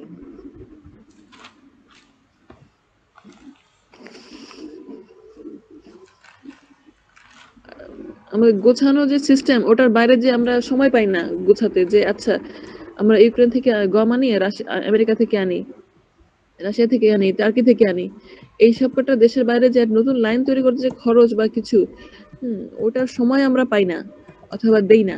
দুইটা ঘটনা, অল্টারনেটিভ বের করা। ম্যাম, মাঝে মধ্যে আমাদের মতো দেশগুলো যারা আসলে পাওয়ারে ল্যাক করে অনেকটা, তাদের জন্য ম্যাম ফ্রি উইল বলতে অনেক সময় কিছু থাকে না। ফর এক্সাম্পল, আমাদের একটা জোনের মধ্যে থাকতে হয়। আমেরিকান যে জোনটা আছে সেটার মধ্যে থাকলে কিছুটা সেফ থাকা যায়, বাট সেটা থেকে বেরিয়ে যদি চায়না ও রাশিয়ার দিকে চলে যায়, সেক্ষেত্রে আবার আমরা এরকম দেখেছি যে অনেক দেশ আছে যারা স্যাংশনের মধ্যে পড়েছে। বলিভিয়ার কথা বলতে পারি, বেশ কয়েক বছর স্যাংশনে থেকে ওদের দেশের মধ্যে দুর্ভিক্ষের কাছাকাছি একটা সিচুয়েশন তৈরি হয়েছে। ইরানের কথা বলতে পারি, এরকম অনেক দেশই আছে যারা সাফার করেছে, বাট কয়েকটা দেশ ইরানের মতো যারা ওভারকাম করতে পেরেছে, যেটা সবার জন্য পসিবল না। আর স্পেশালি আমাদের মতো দেশ যাদের পলিটিক্স অলওয়েজ ইনস্টেবল থাকে, তাদের জন্য একটু টাফ না। হ্যাঁ, আর ইনফ্রাস্ট্রাকচারের জন্য এটা একটা জিনিস।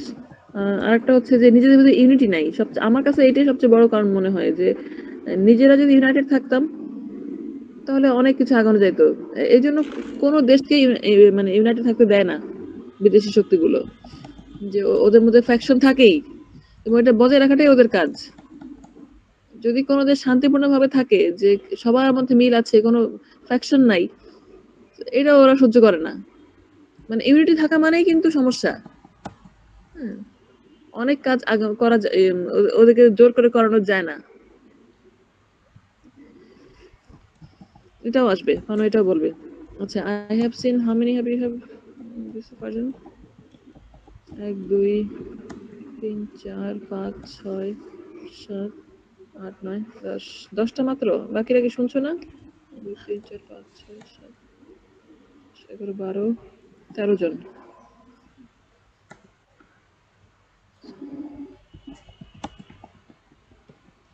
মিতু, মিতু শুনতে পাচ্ছ? ইয়েস ম্যাম, আমি হ্যাঁ, আমিনা খাতুন মিতু, তুমি ইয়েস ম্যাম।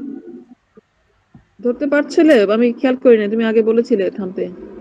ইয়েস ম্যাম, একটু পরে ধরতে ফাস্ট পারছো? হয়ে গিয়েছিল তো, অনেক কিছু মিস করে ফেলেছি। এখন দেখি ট্রাই করব একটু কালেক্ট করার, সমস্যা নেই। আচ্ছা। হ্যাঁ, আর এই যে ওরা সবাই লিখছে এখানে, ওগুলো সবাই এই স্ক্রিনশট গুলো রাখো তোমরা। ক্লাসে যারা সব লেকচার Yes, লেখো ma'am. সবাই, এটা কিন্তু বেশ কাজে দেয় পরে। ভালোই লেখো তোমরা, অনেকগুলো পয়েন্টস চলে আসে। আচ্ছা, আবার যাই লাস্ট পার্টে। শেয়ার শেয়ার করছি, শেয়ার হচ্ছে? জি ma'am. Okay, so the first one is we want rank, we want position. That's why true liberation, authentic liberation doesn't happen. Secondly, the concept of individualism is totally wrong according to Fanon. As we belong to a society where brotherhood, sisterhood, or community feelings are very important, that's why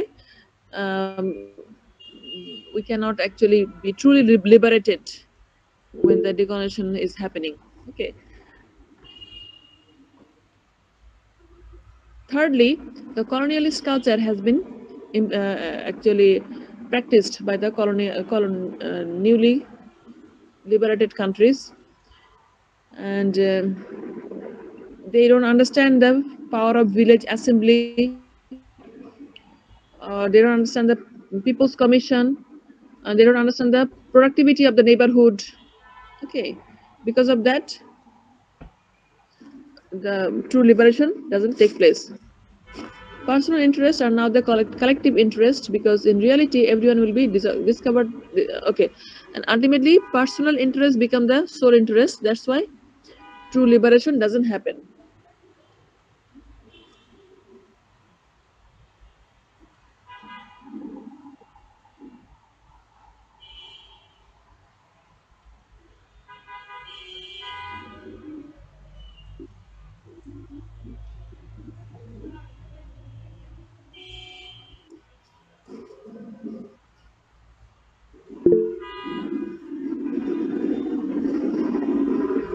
আচ্ছা, এখানে একটু miss করে গেছি। Self criticism has been much talked about recently, but few realize that it was first of all an African institution, whether it has been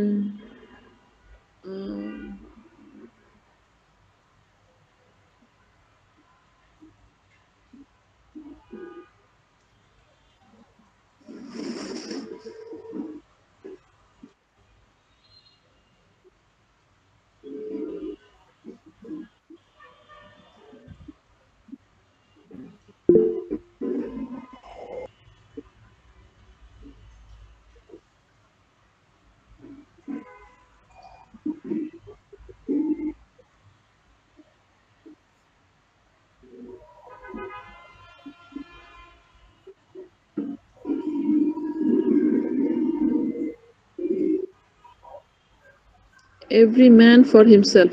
আচ্ছা, আমি একটু হারাই গেছি আইডিয়াটা। এখানে হবে, so here he is saying that because of this individualism, number one. Secondly, because of not getting the earlier brotherhood sisterhood concept in the society, and here we find the village assembly, the people's commission, extraordinary productiveness of neighborhood is, if not understood, true liberation doesn't take place. Then he said that some of the regions which are where decolonization is taking place and much impact has not happened. Okay, so what happened there? They are shrewd intellectuals whose behavior and ways of thinking, picked up from their rubbing shoulders with the colonialist bourgeois, have remained intact. Some of the countries which have recently been liberated, but true decolonization has not happened yet. In those country, the powerful bourgeois class, they are kind of sly.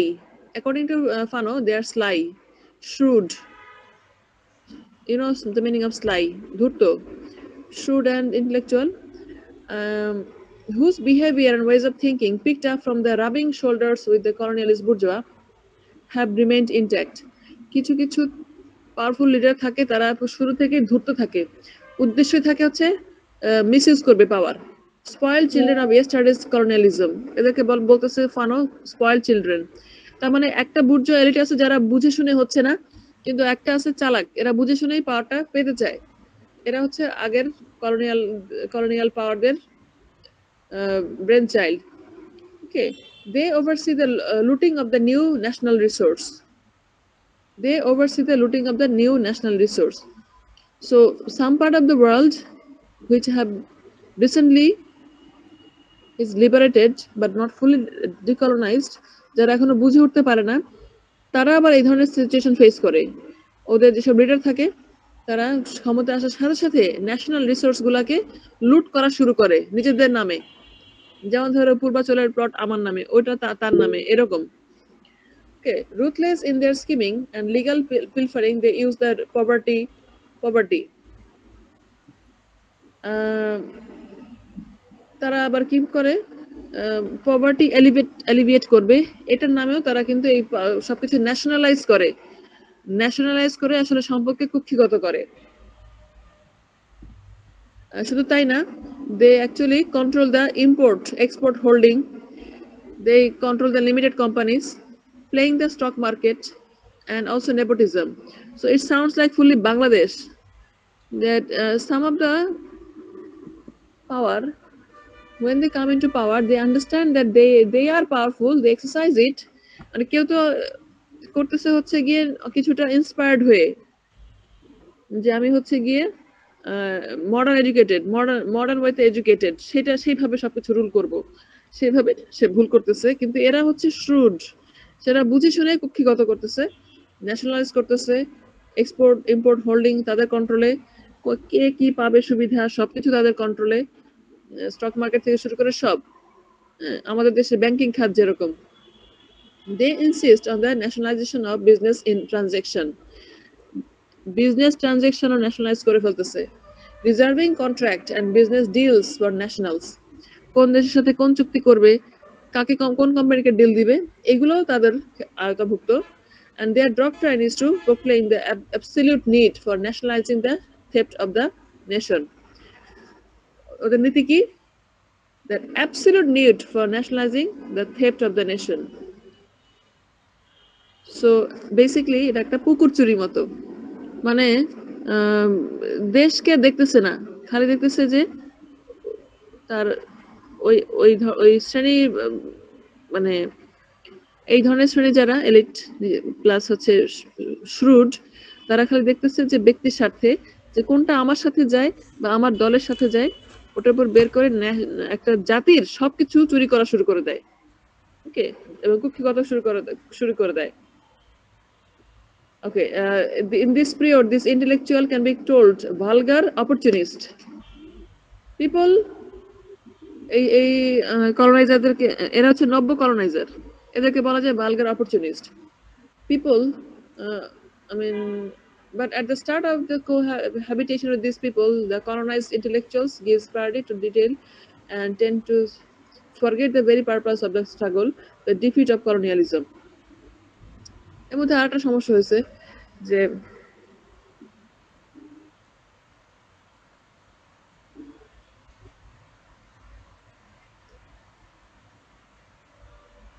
এই যে coloniser, মানে কলোনাইজিং force থেকে আগে বিদায় করে দিয়ে ওরা ক্ষমতায় আসছে, এখন যে নতুন করে এক দেশকে গড়তে হবে, এই কথাটা কি তাহলে জনগণ তখন ভুলে যায়? হ্যাঁ, আমরা তো মাত্র ডিকলোনাইজড হয়েছি, আমরা কিন্তু ওই যারা আমাদের কলোনাইজ করে সম্পদ নিয়ে গেছে সেটা সমকক্ষ হই নাই, থাকলে যেটা হতে পারতাম, তাহলে অন্য দেশকে টেক্কা দিয়ে সমান তালে আগাতে পারলেই তো আমরা বলবো যে হ্যাঁ ডিকলোনাইজড হয়েছি। এই কথাগুলো তাহলে কি হয়, কোথায় গেল? এই কথাগুলোকে ভুলাই দেয় কে? প্রতিটা গভর্নমেন্টই এসে নতুন একটা ন্যারেটিভ তৈরি করে, এবং অনেক ডিটেইল থাকে, অনেক নতুন নতুন কথা থাকে, কিন্তু প্রাথমিক যে কথাটা ছিল the purpose of the struggle, the defeat of colonialism, ওইটা আর কেউ মনে করে না, মনে করায়ও দেয় না। যে আমরা হচ্ছে আমাদের দেশ থেকে প্রায় কোটি কোটি সম্পদ চলে গেছে অমুক সময়ে, আমরা মাছে ভাতে বাঙালি ছিলাম, সেটাকে আনতে হবে।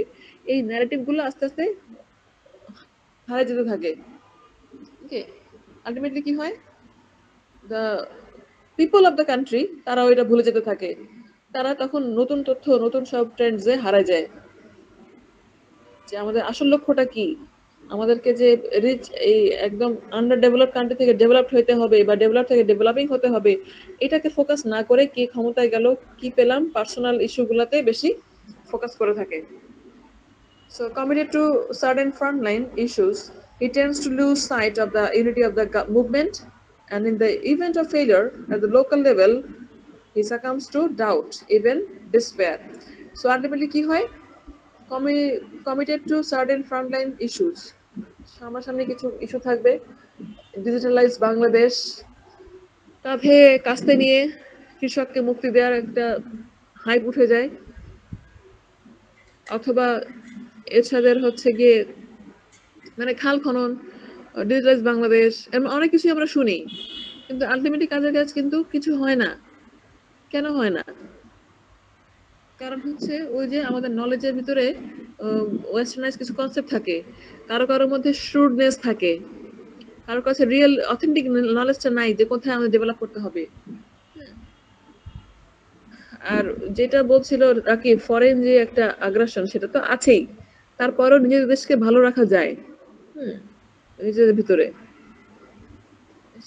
সেটা রাখা যায় না, কারণ ভিতরে ইউনিটিটা থাকে না। আর যে যারা নেতৃত্বে থাকে তাদের মধ্যেও কিছু খালি কথা সর্বস্ব থাকে, কথা। Okay, committed to certain frontline issue, সামনাসামনি কিছু ইস্যু আসে সেগুলো খালি বারবার বলে। He tends to lose sight of the unity of the movement, and in the event of failure at the local event level, he succumbs to doubt, even despair.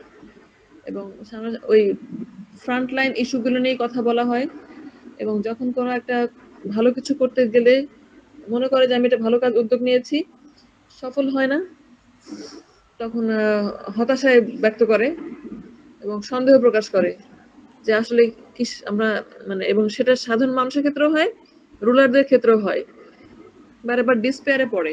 এটা একটা সামগ্রিক একটা সিচুয়েশন। ফানো কি বলতে চাচ্ছে যে আসল জায়গাটাতে লুক ওভার না করে আমরা কিন্তু কি করছি, কিছু কিছু ফ্রন্টলাইন ইস্যুতেই ফোকাস দিয়ে ওইটা নিয়ে মুভমেন্ট, আন্দোলন চলতে থাকে, ওইসব নিয়ে কথাবার্তা হয়, কিন্তু অনেক আসল জিনিসকে আমরা লুক ওভার করে যাই। এবং কোনো একটা উদ্যোগ নিয়ে যদি আমরা না সফল না হই, রিসেন্ট কোনো হাইপ ওঠা কোনো ইস্যু নিয়ে হতাশা ব্যক্ত করি, ডাউট ব্যক্ত করি যে কি কেন স্বাধীন হলাম, কি লাভ হলো। কিন্তু রুট পর্যায়ে যেসব কাজগুলো হওয়ার কথা, যেমন ধরো এগ্রিকালচার, এক্সপোর্ট, ইম্পোর্ট, এইসব রুট লেভেলে কি কি হচ্ছে, একটা এলাকা পর্যায়ে কি কি হচ্ছে, কমিউনিটি বেজে কি কি হচ্ছে, ওই কাজগুলো কিন্তু আগাচ্ছে কিনা এগুলো নিয়ে কথাবার্তা হয় না, ওগুলো চলতে থাকে না, ওটার কোনো সামারিও আসতে থাকে না।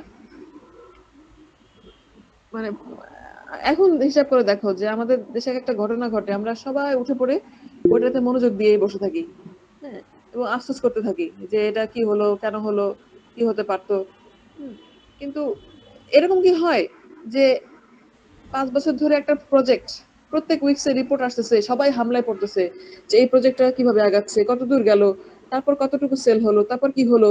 এই ধরনের ক্রিয়েটিভ কাজে তো আমরা নাই, আমরা খালি হাইপ ওঠা কিছু জিনিসগুলো নিয়ে খুব ব্যস্ত থাকি।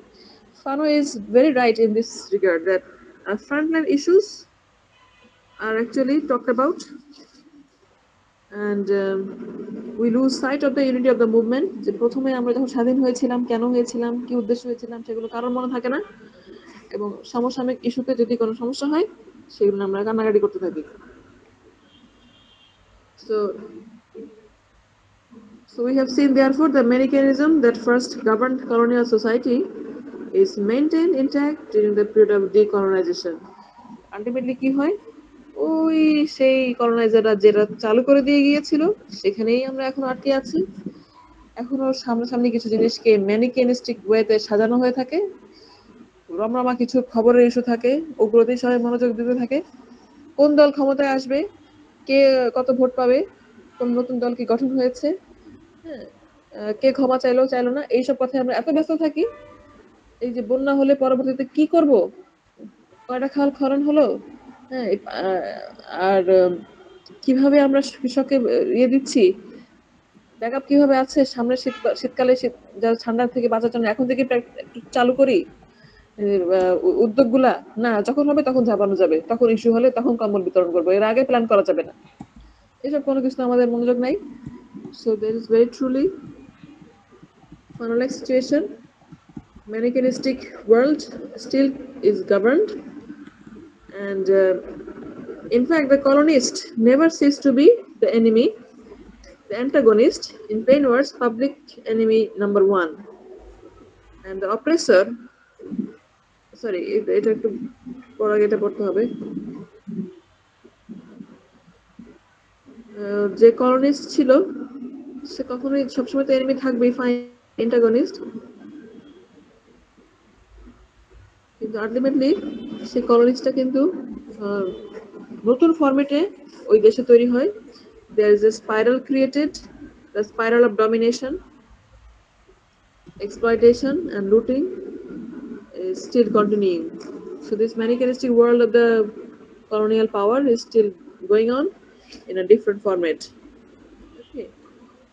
So at the colonized subject lies coiled and dropped and fuel as best he can the spiral which moves seamlessly from the shares of the colony to the palaces and docks of the metropolis. তাহলে colonial subject সে আগের মতোই একটা সাপের মতো কুণ্ডলি পাকিয়ে খোপাতেই থাকে, যে কিনা এখনো মুক্ত হয়নি। সেই শহরের মেট্রোপলিসের কেন্দ্র থেকে এখনো সে শোষিত হতেই থাকে আগের মতো। So and the raw material come and go, legitimizing the colonialist presence, while more dead than alive, the colony subject crouches forever in the same old dream. দেশের সব সম্পদ বিদেশ পাচার হতে থাকে, র মেটেরিয়াল চলে যেতে থাকে, কলোনিয়ালিস্টরাই এখান থেকে সব সুন্দর মতো নিতে থাকে, এখন লুটেরারা নিতেই থাকে, আমরাও দিতে থাকি চোখ বন্ধ করে অথবা বুঝে না বুঝার ভান করি। And the colonist makes history. His life is an epic, an odyssey. He is invested with the very beginning. We made this land. He is the guarantor for its existence. এবং কলোনিয়ালিস্টরা এখনো বলতে থাকে যে এটা আমাদের হাতেই এই দেশ তৈরি করা, একটা ওডিসির জার্নির মতো। সে যেন বলতে থাকে যে আমি এটা গ্যারান্টার, আমি আছি দেখি ও আছে। ঠিক এই কাজটা করে হচ্ছে আমেরিকা, যে we have created the country, মানে আমরা এই দেশটাকে ভালো রাখছি, দেখে শুনে রাখতেছি, আমরা big brother. If we are not there they could not exist. Okay, so the powerful are still watching over us, and we are nothing less than the still colonized nation. And this is not simply about South Asia. The same thing goes on for East Africa and many African nations, many Caribbean nations who are not yet developed.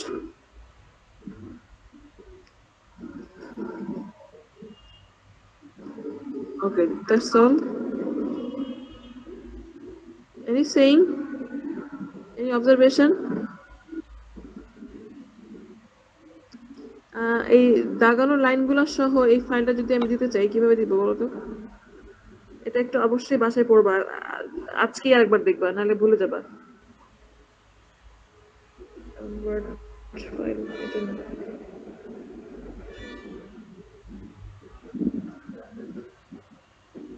Asif, email address একটু বলো।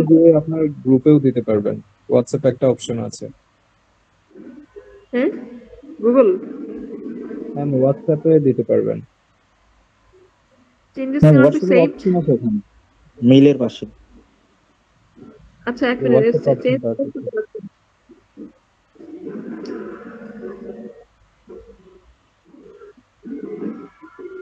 আগে তো save করতে হবে।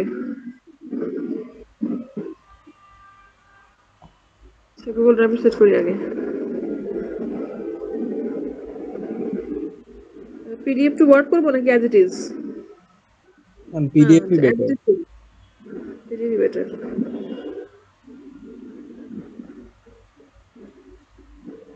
Wait একটু সময় লাগছে। আচ্ছা লাস্ট পার্টটা একটু আবার দিয়ে দাও। লাস্ট পার্টটা যা কিছু লিখছি আমরা অল্প কিছু লিখছি, লাস্ট পার্টে শুধু এটা বলেছি যে how it is continuing in this in the once colonized country, how some sly shrewd colonialists practice and how they deal with the local national wealth, and how a spiral or a loop is created, a character concept.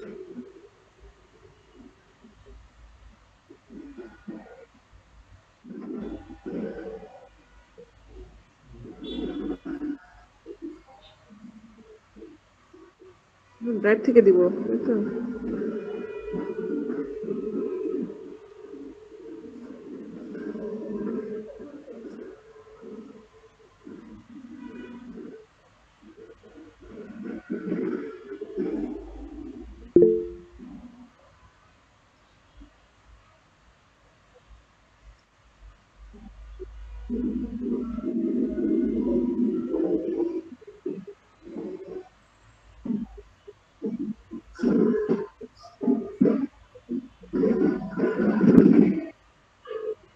Asif, email address.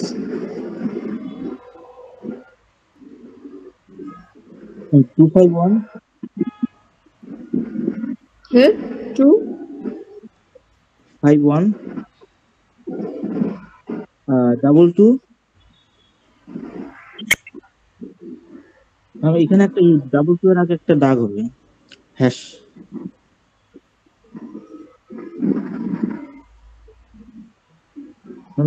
251 এর পরে আমি একটা dash দিয়ে dash এরপরে একটা dash হবে তারপরে 032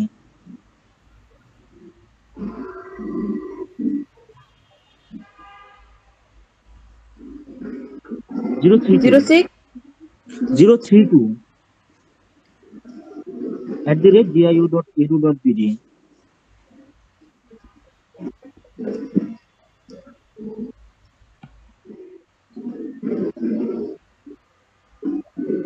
okay ma'am দেখো তো এটা দাগানো আছে কিনা। ওকে ম্যাম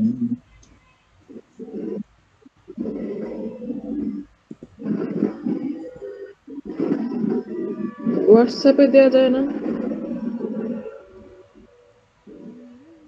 ম্যাম ওখান থেকে ডিরেক্টলি শেয়ার করা যেত হোয়াটসঅ্যাপে।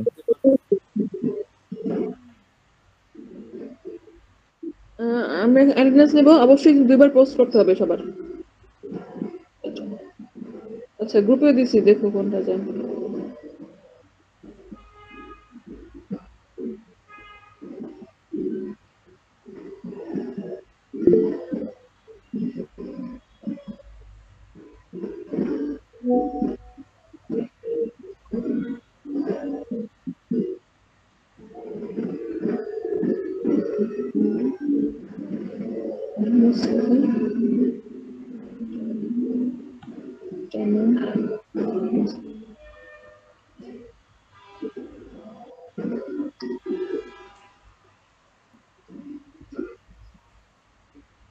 By the way, something different. Do you have share business? And anybody in the class? Share business with connected কেউ আছো? এটা নিয়ে একটা কম্পিটিশন হচ্ছে। আমি হচ্ছে কি একটা শেয়ার বিজনেসের ঝুঁকি নিয়ে একটা 2-1 মিনিটের ফিল্ম বানাতে হবে। 60,000 টাকা প্রাইজ মানি, আরো অনেকগুলো প্রাইজ আছে। 15,000 হচ্ছে গিয়ে থার্ড প্রাইজ, মানে নরমাল 9টা ক্যাটাগরি, 9টা আছে এরকম। তো যদি ইন্টারেস্টেড থাকো, knock me.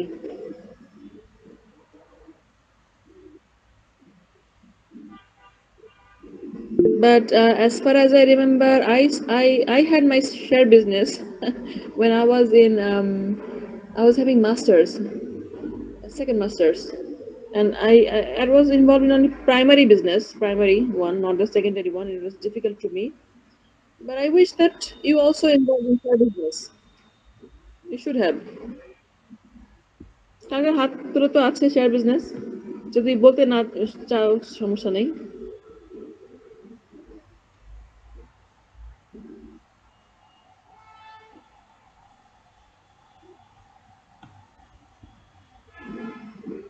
Nobody in the class?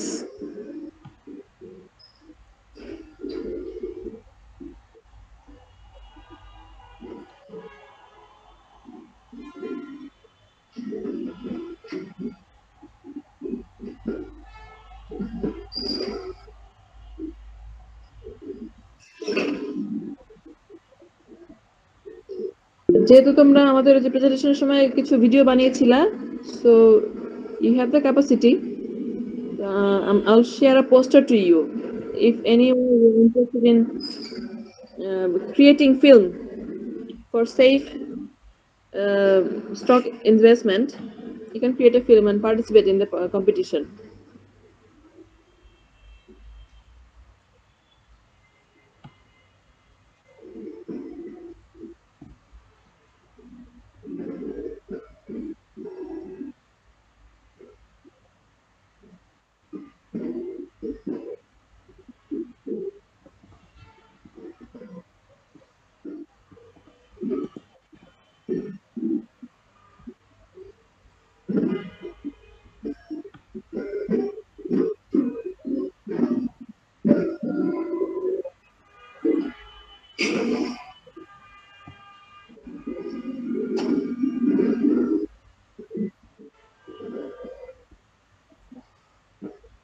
তোমরা কোন দিন ফ্রি থাকো?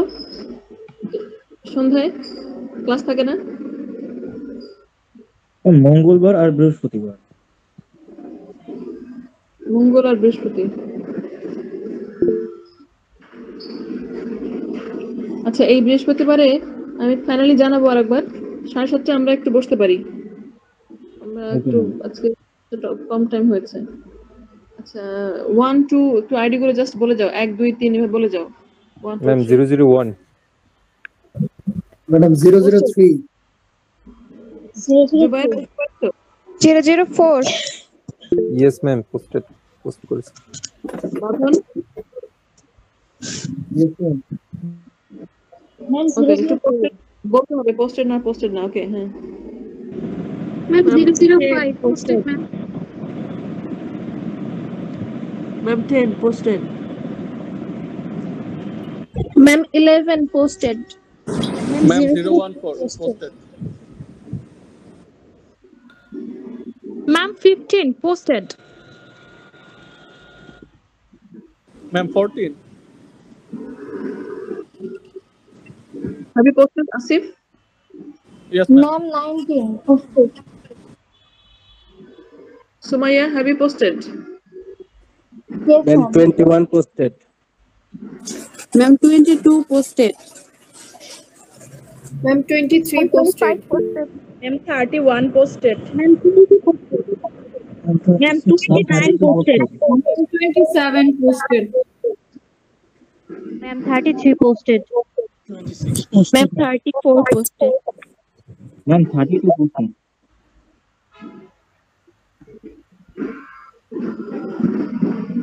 34 কে? 35 posted ম্যাম 32 Mami 34 34 দিয়েছো? জি ma'am posted 36 posted Ma'am 37 posted Ma'am 39 posted Ma'am 040 posted. Ma'am 046 posted. ma'am 047 posted Wait, last কে বললা 023? এর আগে কে বলেছো?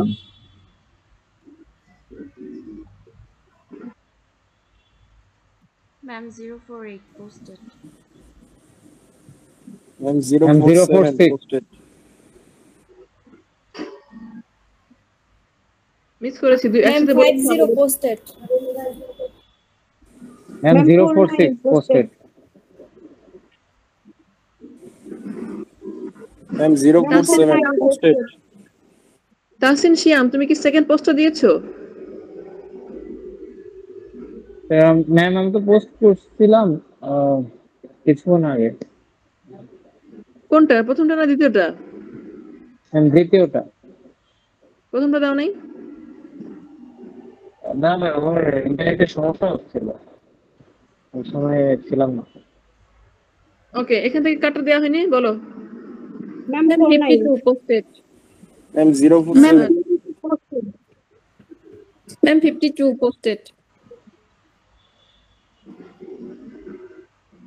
Ma'am, 49 টা দেওয়া হয়নি। Shall I save? ম্যাম 002 দিয়েছেন।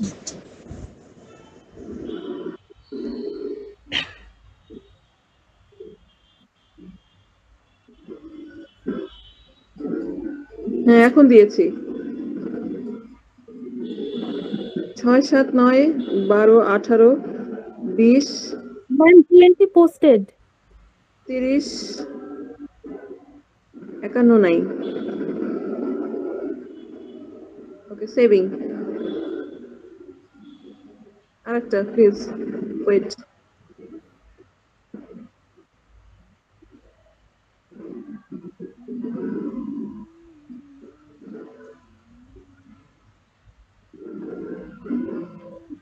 One, Present ma'am 001. 2,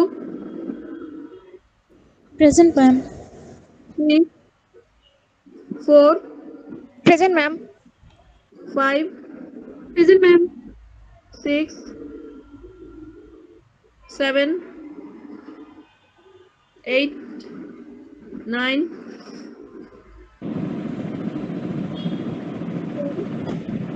Present ma'am 10. 11 present ma'am. 12, 14, Present ma'am. 15, 18, 19, present ma'am. 20, present ma'am. Ma'am এর আগে আমি পোস্ট করেছিলাম কিন্তু আমারটা Present সময় ma'am. ছিল না। মানে আমারটা 22, absent. 23, 23, Yes, ma'am. 25, present ma'am. 26, Present ma'am. 27, Present, ma'am. 29, present ma'am. 30, 31, Yes, ma'am. 32, present ma'am. 33, present ma'am. 4, Present, ma'am.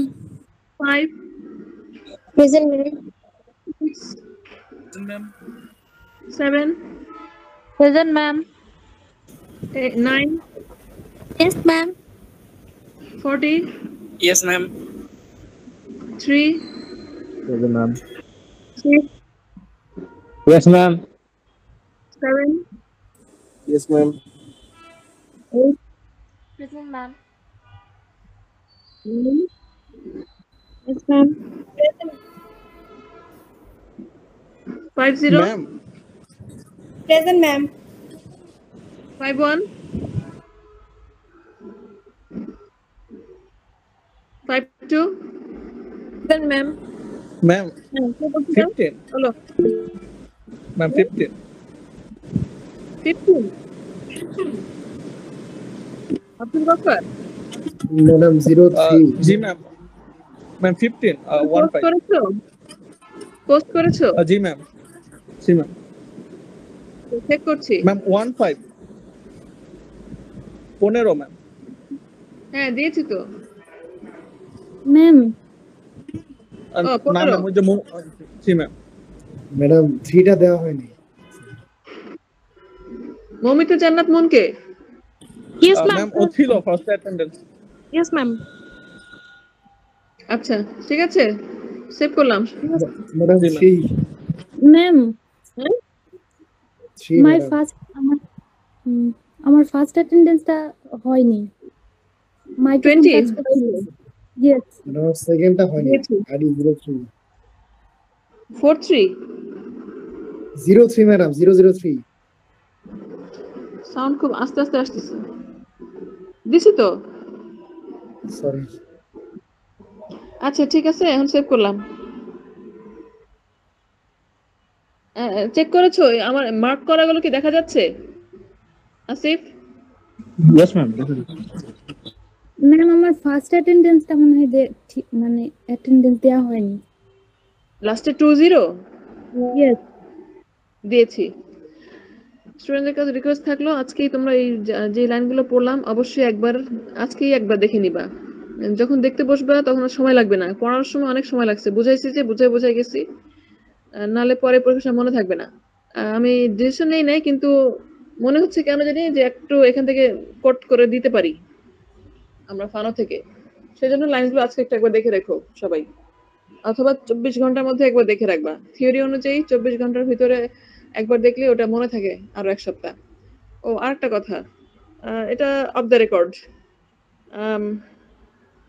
আচ্ছা সেটা হচ্ছে গিয়ে যদিও শেয়ার বিজনেস এখন অবস্থা খারাপ, কিন্তু প্রাইমারি শেয়ার সবসময় আমি জানি সেফ যদি ভালো কোম্পানি হয়। তো আই উড এক্সপেক্ট দ্যাট তোমরা ইনভলভড হবা, কারণ ইয়াং জেনারেশন তোমরা এখন থেকে না শুরু করলে তাহলে কে করবে? মানে লিটারেচার পড়তেছি দেখে যে বিজনেসে থাকবো না এমন তো না। আমি একটু সারপ্রাইজড হয়েছি, অথবা তোমরা হাত তোলো নাই যে কেউ তোমরা শেয়ার বাজারের সাথে জড়িত না। মানে এটা তো হারামও না, আমি জানি হালাল, কি জানি ভুল জানি কিনা, আমি খুব কনফিউজড হয়ে গেছি।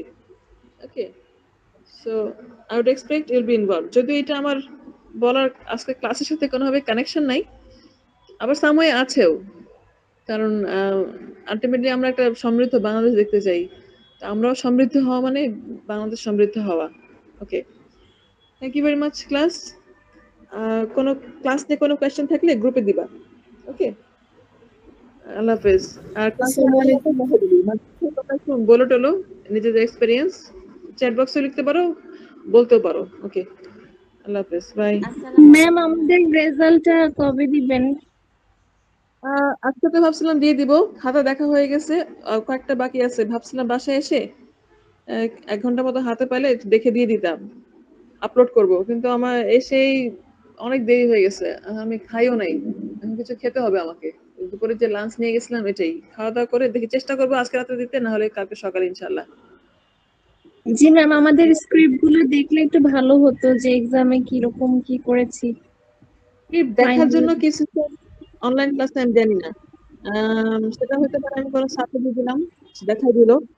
আরেকটা কাজ করতে পারো, যদি তোমাদের সময় থাকে, যে কোনো রবিবার দিন সকালে একটু আসো, তাহলে আমি মার্কস আপলোড করার পরে যাদের মনে হবে চেক করা দরকার চলে আসলা, রবিবার দিন ক্যাম্পাসে থাকি, সকাল 10টা থেকে একদম 2টা পর্যন্ত ফ্রি থাকি, ঠিক আছে? তখন চলে আসলা, আগে আমি আপলোড করি তারপর। ওকে, আল্লাহ হাফেজ। আসসালামু আলাইকুম। আল্লাহ হাফেজ ম্যাম, আসসালামু আলাইকুম।